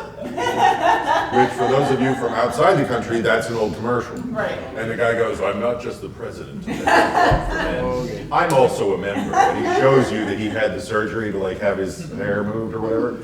And no, that's what we're doing, is we're doing really deep qualification to figure out who it is that is likely to have the problem. So we're only messaging people that are likely to have the issue, right? But we spent a lot of money developing that. It's like the Tesla example.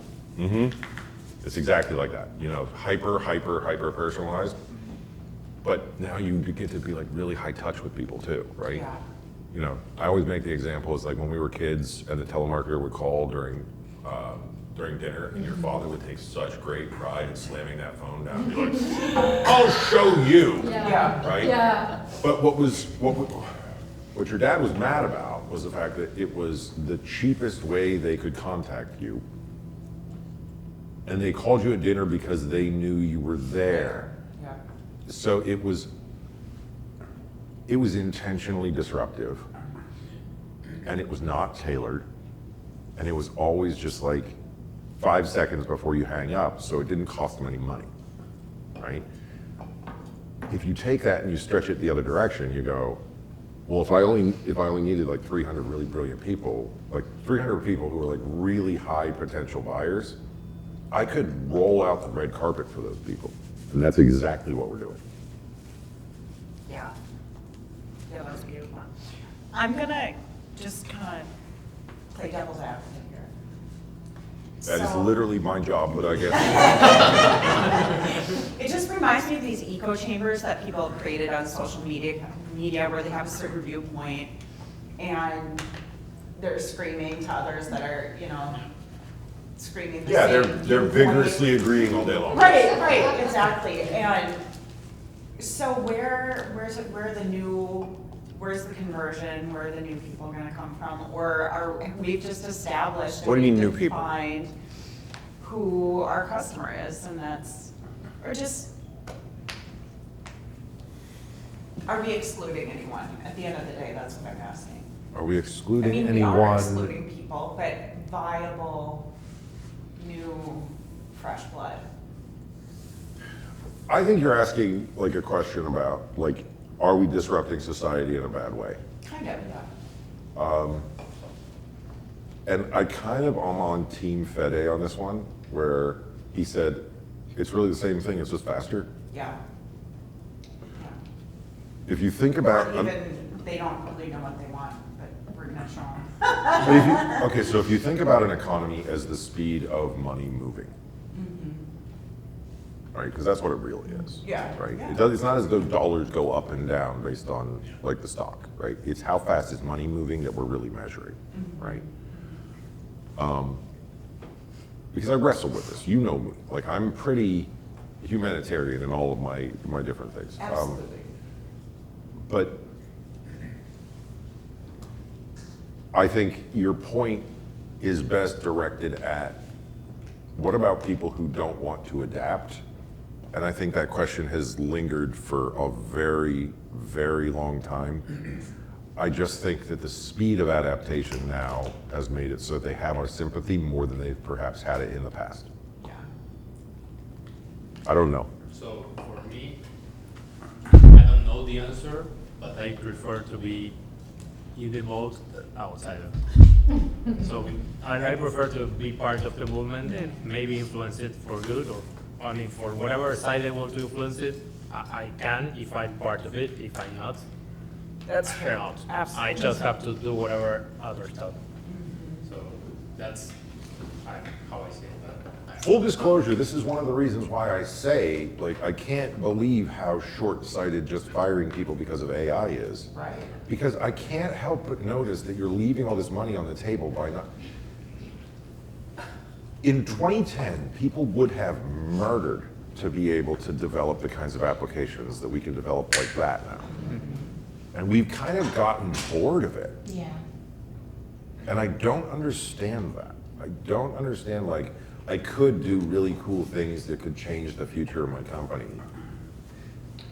But I like being able to tell my boss we can fire 1,000 people. You know, Scott, I do think it's interesting. I mean, the timing, there was this period, right? And I know, you're aware of this, right? Where, 10, 15 years ago, when money was cheaper, right? Interest rates were lower, everything was about growth, revenue growth, right?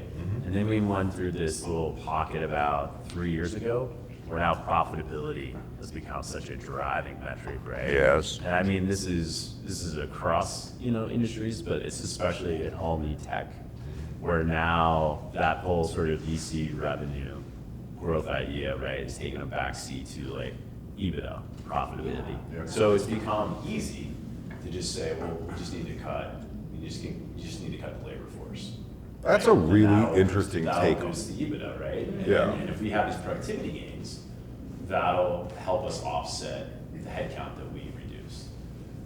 But- Can I jump in here just a second? I would love before- it, go. You know, I just piggybacking years and years thought companies are laying off people because AI is coming and AI is doing a lot of the work, right? They always laid off people are buying products and the company is selling them the products. How are they going to buy these products? Right, Yeah, so exactly. Did you think about it? Well, but again, Right? They want profitability, but if you don't have a paying employee, who's Yeah. gonna buy your product? if you haven't picked up on it yet, I kind of am a little harsh. Yeah. I still see it as a measure of the executive talent. There are people who don't want the world to change, and they think if they just stop moving, then it won't. Yeah. And I think we're just watching that some people at the executive level were brought into a place where they're too complacent and they are not long for that role. So I think what you're saying will play out to just new, fresher, smarter leadership is gonna go, we can take 10 moonshots. Yeah. Why are we not doing? So when we talked about putting this whole thing together, it was a really fun conversation. And I said, you know, for most companies spending, because I'm back to your example about $2.5 million, right? You know, and they cut it down to $250,000. And I said, here's what bothers me is I don't hear enough people going, oh, good, then we can do 10 projects like that. Right, right. And I said, that's, if one of those hits, it's like you won the lottery. Yeah. And we got into this whole thing about should we hand out lottery tickets? And we go, here's one, but if you come on Friday to our, I mean, not everybody was invited, but, because that's an expensive day. But we were like, who could contribute to the conversation? And it's like, you'll get your other 9 tickets when you show up on Friday as a way of really driving it home with people that it's like any one of these goes the distance and you'll be so glad that you did it. Now, it's work. And maybe that's all we're complaining about really is the fact that people just don't want to do the work. But I don't think that's it. I think people are just easing into the new norm. And they don't really want change. Nobody wants change. There's a guy locally, he's a well-known entrepreneur named Mark DeSantis, and he gives this talk called, If You're an Entrepreneur, Everyone Hates You.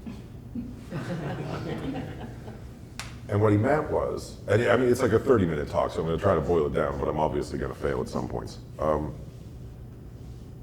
Mark said, these startups and whatnot that disrupt people's jobs, nobody's like, oh, thank God I've got to learn my job again. You cannot blame people for that. And I don't think necessarily like a lot of the projects that we're talking about, where again, like AI powered development, you know, AI powered efficiency, right? I don't think we're really asking people to like relearn their jobs, but I do think you can bend or you can break. And the adaptation is bending. Yes, and use And AI as a rebranding. tool, Yeah. not as something that's going to come and get you. And I have 2 thoughts on top of this conversation also because, for example, with the layoffs, right? On the one side, to me, maybe something that could have happened is that before AI was like generalist and accessible to everyone, companies were like hiring like crazy, Yeah. so they could get ready for what was coming when they didn't even know what was coming. So then now it's more like, okay, I'm just going back to what I was before. That's one of the thoughts I have. Mm-hmm. And then in also regards to the new layoffs, what I think is that right now those people that got laid off, they still can do even more than before. So it's a matter of like adapting, reinventing, trying to find ways like probably in the future there will be more solopreneurs than ever before. Why? Because you can be your own company without like any need of anything else. Like it's just a matter of wanting to do things. And for me, that's a huge opportunity for smaller companies, for only one person company, and for also like big corporations to change that mindset and to get into that role of getting into smaller company-based model. So. Well, and I will take that and I will build on top of it now, right? When we were talking earlier about like Netflix built all of this, right? I've got another example that's local. Okay. And there's this gent by the name of Steve Miller. He is not a joker, he's a smoker or a midnight toker. He worked at Dick's Sporting Goods, the SVP of strategy there. Like a truly like brilliant guy, and he gave the 8 a.m. keynote, which is almost surely going to get a F- from me because it's at 8 a.m. 8 a.m. keynote at the Beyond Big Data conference that the Technology Council put on. And he comes up, far more chipper than I was pleased with, and he goes, I'm gonna walk you through how Dick's Sporting Goods has perfectly personalized your experience and why we are winning in our segment. And he goes, 10 years ago, we started a process by which we could identify who you were and match your Dick's Sporting Good, they call it a scorecard, it's their loyalty card, and your online fingerprint, so that when you, and just for the purposes of this, you are looking for the latest release of running shoes. Every time you go there, you want the latest Ghost running shoe, because every year they increment by 1. Last year it was 11, this year it's 12, right? So they know that, you know, Larry's looking for the next newest and most expensive model. He is not a bargain hunter. He's trying to buy the newest and best. Me, on the other hand, I don't know. For the purposes of this, I've got 8 children, and I'm trying to get the best discounts I can get. Okay? I always look at the clearance rack. I always try to find the coupons and the deals. So by merging my online and my in-person, and then recognizing behavior, and again, they started doing this like in production in 2010. They made it so that when I run a search, I get clearance responses first. And when you run a search, you get premium new product results first. And no one knew about it. And Steve Miller, who again has the name of a popular rock and roller, goes, I don't mind telling you this because there's no way you're going to catch up. Which is the most baller shit anybody has ever said to me from stage. And he goes, but we had to do it by building everything. And this is the part that I don't understand. What we've been talking about in a lot of cases is democratizing these huge enterprise things that other people invented. So you could be Netflix. Like we could literally launch a streaming service, you and I, right now, too. Yep. And it wouldn't cost 5% of what Netflix cost to build theirs. True. I don't think it cost that much. Like, I really don't. Because they demonstrated the way. So they're red, we can be blue. That's basically all that needs to happen now. Yeah. We just need to come out with FlixNet and we're done. Because we've got second mover advantage. We've got the cheaper version of what they invented. It's Facebook. Yeah. It's Bookface. No MySpace, no Friendster, MySpace just was Facebook. But again, I think we have this culture where we focus on what might go bad, but we're forgetting about the things where it's like when it was created by the world's titans, Yeah.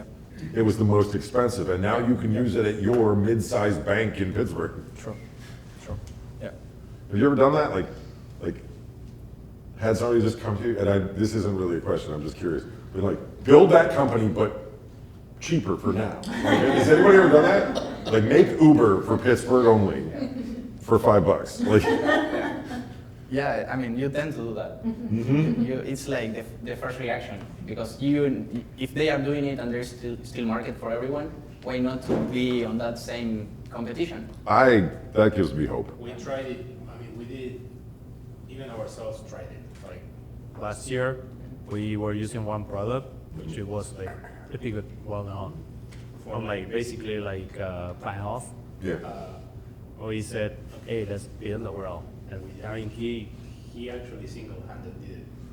I mean, Yeah, it took me like 4 days. It's still running. I'm using it actually. Not, but the thing is selling it. Like if I want to make that a real product, I need to sell it.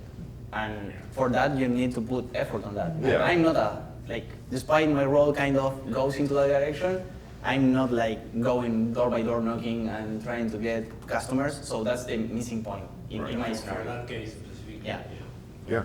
But, Yeah, but But you can we do. had these winning strategies modeled for us, is what I'm saying. Like, you can literally cheat off of somebody else's paper at this point. Totally. You go like, this is how the Domino's pizza tracker. Yeah. So I worked in a Big Four for a minute, and everybody kept asking for the damn Domino's pizza tracker. Like, you know what we need for our business is the Domino's pizza tracker. Yeah, they all say that. And I went, I'm so tired of that request. But all it does, if you haven't seen it, which I No. I mean, there is. We're all Domino's jealous. here, Anyway, Yeah, we have Domino's. we're jealous if you haven't seen it.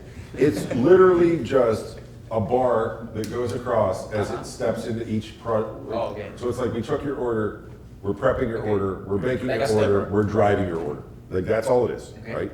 And I had grown-ups who should know better go, that's what we want. Build that for us. And I'm just like, you're an insurance company. And they're like, well, they would be like, well, we want the Domino's pizza tracker for my insurance claim. I want the Domino's pizza tracker for my tires that I would like. And what's great is because I was working for a Big Four, who can get away with murder? Yeah. I just met the person who came up with the Domino's pizza tracker, who PS at the time was working at Wendy's. And I was just like, I will never understand why everybody loves that as much as they do. And I was just like, well, that's a disappointing end of the story. You're supposed to be like, yeah, man, that was like hours of research and, you know, thousands of people participate. No, they were just like, yeah, people are dumb. And I'm like, it's such a letdown to this story. But again, we've had these winning strategies modeled for us, right? And I think it's interesting just to say it out loud for all of us. You can go back to the Forbes magazine, Fortune, CIO, you know, corneroffice.com, I don't know what they're all called, and just read these articles from years ago about what people did to make their businesses winners, and just ask for that. Yep. And there's nothing stopping you. Yeah, literature exists. This is something, yeah, and I have to confess, I don't read that much, as much as I would need. But it's there. Like there are tons and tons of books and information all over the place. Yeah. So it's just a matter of like taking that as an opportunity for you to grow, to sell, to experiment, to do like probably. And this connects to doing again the 10 tickets towards the one single shot, which is do it. Like don't stop yourself of not experimenting on doing. Like right now, the worst you can do probably is not doing things. I have a question. If I just wanted to basically like have like a standing cadence, like where just like you and I just cook stuff. Like every month we just get together and we cook stuff. Have you ever done that for somebody? Where there's just like a standing, there you go, like, look, we got a lot of things we could improve, so why don't we just, So we have done like ongoing projects forever. Yeah. We usually say, I usually say a lot, if a software project stops receiving changes, it's because it's dead. So if you. no, but I'm talking like lots of change, like lots of projects, not one project. No, we haven't done that like. Because I think that's the future. You mean like a factory of projects, something like that? Yeah, so like I said, we're sitting here talking about somebody going like, okay, well now that I can go back through the last 10 years worth of issues of CIO magazine or whatever, and I can literally find all the efficiencies that other people paid dozens of times more for. Like, I think that's the future. We have not done that yet. Let's get started. Okay, you have to go. Yeah. Larry's got his track shoes on and he's heading to the door. You build that in a week. Question. You will, too. Question for you though, Scott, on that is, I think most companies when they do their budgeting, beginning of the year, right, or really their budgeting sort of midway through their fiscal year, sort of the end of the year when they get that finalized. Yeah. They're earmarking that money probably the way we were taught to do in the 20th century. Yeah, yeah, yeah. Like very MBA. Back in the 1900s, yes, I was Right, there. right. So it's like, well, we have a project, 12 months, 18 months, 24 months out. It's this specific project. So now we need to earmark money for that particular project. We're back to culture. I don't think companies, again, have adjusted, especially sort of larger companies that are conservative based, and say, we have a pool of money. We have no idea what we're gonna do with it. But we're gonna set aside this pool of money for X or X and Y and Z. Yeah. And we don't even know what that is. And- But we need to set it aside and not take from the cookie jar too early, because we know we'll need this money. Okay, but since you said this was a question for me, Yeah. I'm going to tell you what I think. Yes. Which is probably not mainstream. I always start back to begin with the outcome in mind, right? The outcome has to be we're winning. Right, sure. That's the only thing I care about. But all those CEOs will tell you that. And they're lying Okay. because they're juggling so many other different priorities, right? If what you want to do is win, it's not hard to come up with a way to win. Yeah. The question is, how much are you willing to look like you're doing things that have never been done before? Foolish. Right? Perhaps foolish, right? How willing are you to fall off the bike? So again, this is only because this is a question directly to me. Which could okay? cost you your job, right? I don't think it would, because again, if what I said was, hey, we have to do this thing where we're constantly iterating all of the things, and I can justify it 87 different ways. One of the ways is, have you seen what you're paying for some of these SaaS products that have just inflated their, like I mentioned Oracle a minute ago. Salesforce. Oh, yeah. Right? Oh my Everybody, I mean, I've worked with Salesforce in the past. I'm sure you have as well. I see a lot of people nodding in the room. I can tell you Mark definitively, Meadow people are afraid of their comes Oracle for rep. a pound of flesh. Yes. And every year it's always a six-figure cost every year, right? Most likely, especially if you're enterprise. And that 6 figures just keeps pushing in, and that's 7, and it just keeps growing, and it's like opium. It just gets you hooked, and you can't get off because your data is being held prisoner in their system. Or, this is the one everybody uses, and I don't want to be That's abnormal. right. That's right. If we use something different or we build something proprietary, I could lose my job because I'm going to look like an idiot if we Or- get hacked or yada yada. Yeah. So I can't use names here, but you know I know them. Yeah. Okay? Yeah. There's a guy I talked to, and he is legitimately terrified of his Oracle rep. Like not as a joke. He's going to visit him at some point in the year, a couple times. It's a You she. meet him up. The rep is a she. Right. Right. She called him on a Tuesday. She goes, I'll be by tomorrow with your sign up for your Oracle for next year. And he goes, don't you normally have to check to see if I'm available? Right. And she goes, are you available? And I mean, at this point, you're dealing with the T800, okay? Like, this thing's been sent from the future to kill John Connor. And sure enough, the T800 shows up the next day, hands him the contract and goes, here you go, sign it. Knowing there's no way he would. Yeah, what are you gonna do, pull out of our stuff? Right. If you were gonna do it, you would have done it way before today, dude. Calls an hour later and goes, did you sign it yet? Really? I've been part of those calls with Salesforce. Did you sign it yet? An hour after that, did you sign it yet? Friday, 5:30 p.m. And then went, you know we're gonna shut you off if you don't have it signed by the date on the document. That's how I would justify it, right? But I respect the fact that it's a different paradigm for the buyer to say, we've got to think about software differently. And we don't always have to buy the name brand that wasn't made for us. Like, how many different solutions were there for your time off thing? Like, that you knew of? Tons. Tons of- I mean, Yeah. Hundreds. 20. Yeah. At least 20. Right. But I know. But you spent 4 days and you cooked the replacement. Yes. How much do you pay monthly to the SaaS gods for that? How much cash do you burn and sacrifice to the SaaS gods for that?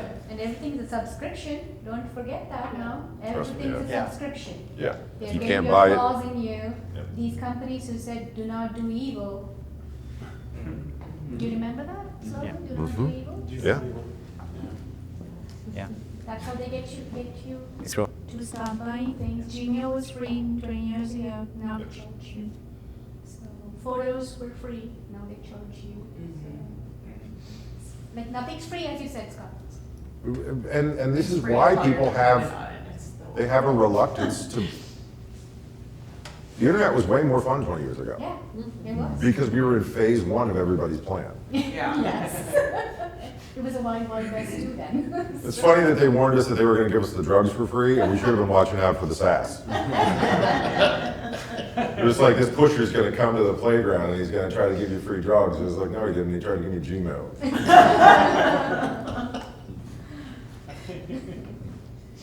Anything else that anybody wants to talk about specifically in their world or in their philosophy? So the question I was waiting to ask is, so with all these vibe coding tools, right? I'm sure you guys are hearing this. I know. We heard that your AEC, like, well, why can't you just build this in a few seconds? Here's this, N8N, here's Lovable, here's Lindy, here's all these products, right? And you can just stack and build these, these APIs and just kind of build them like Legos, and this thing should cost $100 and have this enterprise system. And it should just appear pretty much, right? How are you guys responding to that when you hear that from a potential customer, or even possibly a current customer? Say, hey, I was at a conference. Before he answers, let me throw something in. Phase one is happening on those companies too. Oh, for sure, for sure. I don't know how many of them are going to survive. Oh, yeah. Because that is a very expensive business to build, and it's all VC cash right now that will eventually not, Yeah. like, Oh, they don't care about the profitability of those companies. well, so you're talking about Lovable, I'm thinking about Yeah. Bolt, and I'm thinking about some of these other different things. There's a whole host. I got, Yeah. That's hype right now, like, Yeah. and it helps like going from nothing to something in really quick. But if you really want or need to have something sustainable, let's say, it won't work. Yeah, so tell me why. Tell me why it won't work. Because it's like same generic thing for everything, and it's super basic. Like the level of detail that you can get into that, it's super minimal. Like you can do stuff, yes you can. You can show something really quick, yes you can. But at the moment you need something more specific for the needs of your customers or your business, you're dead. So that's the point when you have to start putting, at least today, your hands on it. And doing it on top of that is impossible. one of my clients vibe coded a thing. And it was messy, but it was an MVP. It was like, let's just try to build a thing. It wasn't designed to support 100,000 users, right? But what's interesting is the difference between, and again, we're only talking about the MVP right now. The difference between what the expectation was of what that was going to be versus what he actually had to learn. So he effectively became a coder because he all of a sudden started learning about like, oh, well, you've got these context windows that you've got to learn, and like, you've got to tell the platform that you're talking about this part of this so it doesn't go and rewrite everything. And then he goes like, hey, what do you know about JSON? And I was just like, how deep have you gone? Yeah. And because I mean, like, I don't think there's a ton to know there, dude. And he's just like, well, I need to be able to send this payload over to there. And I was just like, tell me how you're saving money. Right? And I'm not saying it can't be done. I am saying that if you're building a product that'll be customer facing, I don't think it does what it says on the tin. That's all. But something that has happened to us on similar ways that a customer comes and instead of before like telling you like or spending hours explaining, which at the end for me it's better like if you can understand the real needs from the main actor, let's say. But something that happened is that they come to us with a prototype. They show you something working. So that accelerates a lot what they are really trying to communicate, which at the end is what you need. You need to know what they need and how they are expecting the software, in this case, to work. So that accelerates the time, but then again, you need them to be on top of that to actually share that expertise or that knowledge that you need for developing the next phase. So at some point it might be helpful, but not complete. Like for a MVP 0.1, it works, and for you to understand. For those of you that are normal and don't do startups, MVP means minimum viable product. Yeah, sorry. Where I all of a sudden realized that we're nerding a little bit too deep to the sun. So when you do an MVP, all you're trying to do is prove that you can solve somebody's problem with an ugly piece of software. Right? And then if they will say, oh, that problem is well solved, thank you, go ahead and build it for real, now you're cooking with grease. Yeah, So, exactly. To just give you an analogy, if you want to travel from point A to point B, you can use a skateboard. That's your MVP. Then you can go to a bike. Then you can go to a motorbike. That's right. Yeah. Oh, So okay. Yeah. that's how it is. So the MVP is a skateboard. So you can travel think- from point A to point B.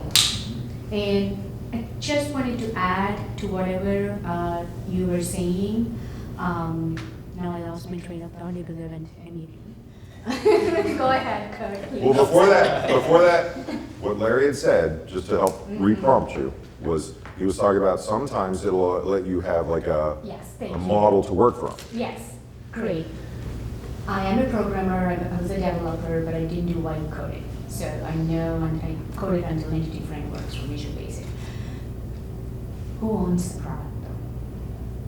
You are the one coding, via live coding in Libby or whatever. And you're using ChatGPT or some model to help you. Who owns it? I happen to know definitively that there is an intellectual property attorney around the table. Hi, Kurt. It's true. You own it. Yeah, you own it. Yeah. Yeah. You own it? Yeah. Yeah. I wanted to be clear. No, that's a question a lot of people have. So And it's- let me it's show you true. all the peacock feathers because my guy is wicked smart. Kurt, before ChatGPT came and changed the entire universe, Kurt ran Dorothy AI, like literally built it from the ground up with the Pittsburgh Supercomputing Center, and he's an intellectual property attorney on top of that. Yeah. Because Jen was bringing that topic. That's how I start. He works with PGHX.ai. Yeah. Yeah. And Jen said. I dragged him kicking and screaming. He's just like, this sounds like it's gonna be a lot of people. I wanna stay at home. And I was like, no, Kurt, come outside. It turns out. Where the people are. Now I'm like totally into it. So. Yeah, you're Sounds even right. deeper than I am at this point. Come to a Thursday morning coffees over at Eco Bistro in Noma Place if you're around and looking for something that's good on Thursday morning. But That's great. anyway, yeah, the thing that I think is interesting about the vibe coding, and I've seen people that are starting to do this, where you'll have like either a product manager, vice president, even whatever, somebody comes up with an idea, they do some vibe coding, put together their beta.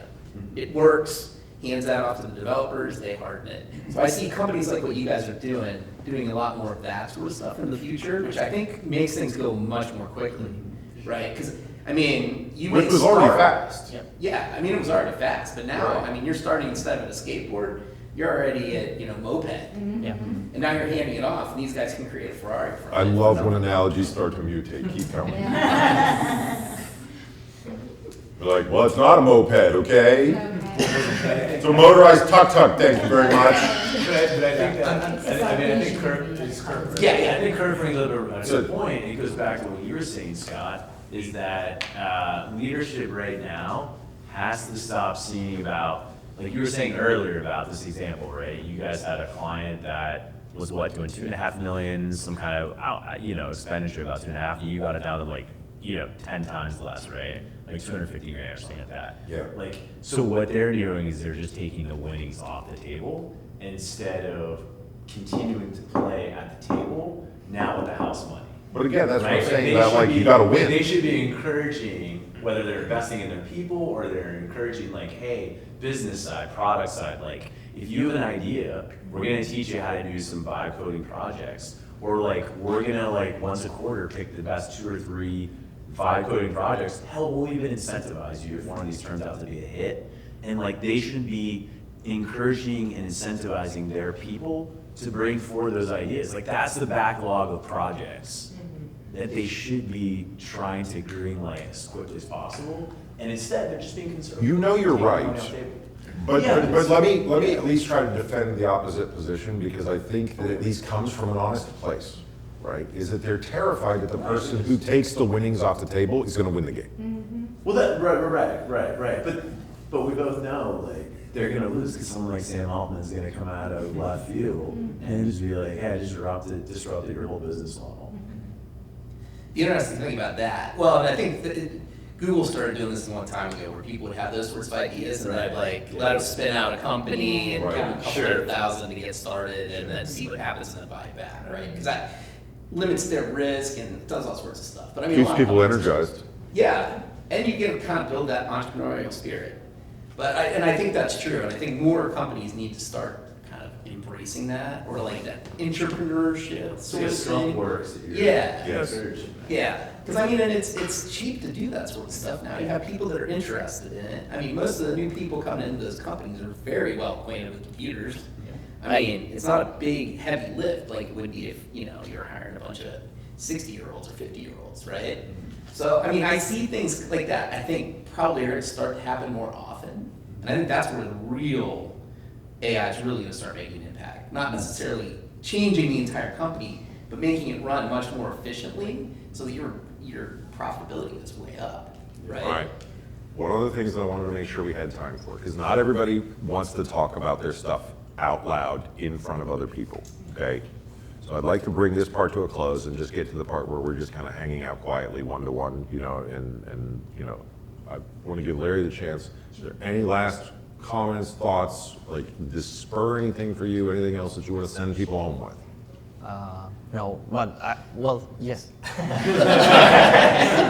It's a long playback, so I want to rethink that. I did want to ask about something.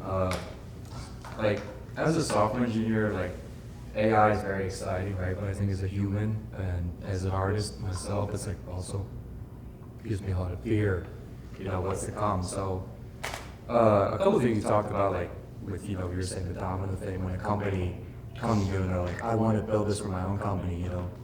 Part of me, like the software engineer in me, is like kind of licking my chops, being like, you know, I don't necessarily believe in this, but like if you pay me whatever, $100,000, whatever it is, to build it, you know, I will.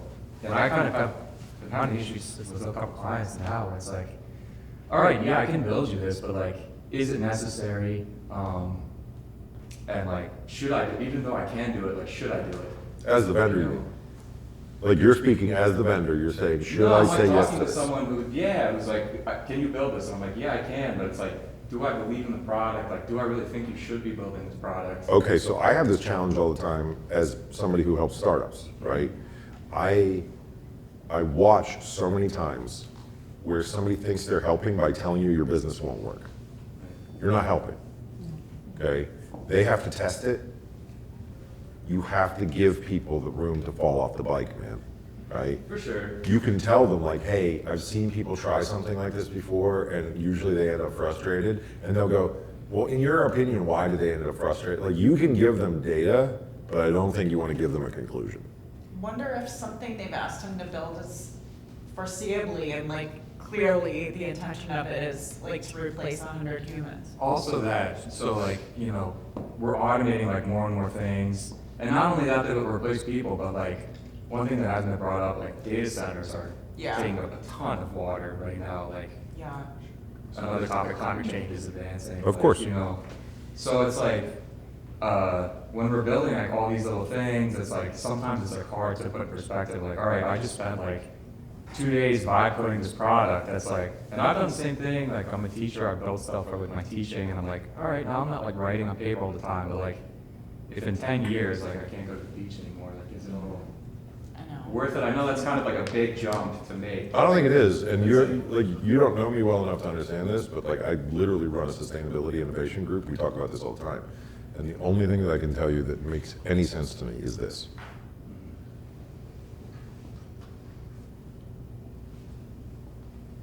what we're eventually moving toward is optimization. For sure. You can only control yourself, and if you happen to be unlucky enough to get elected into office, you might be able to control some other people, but not all of them, right? So what we've got to do is optimize as opposed to pretend it doesn't exist. Do I love this answer? No, I absolutely detest this answer. But it is the answer, and I can't find a way around it, right?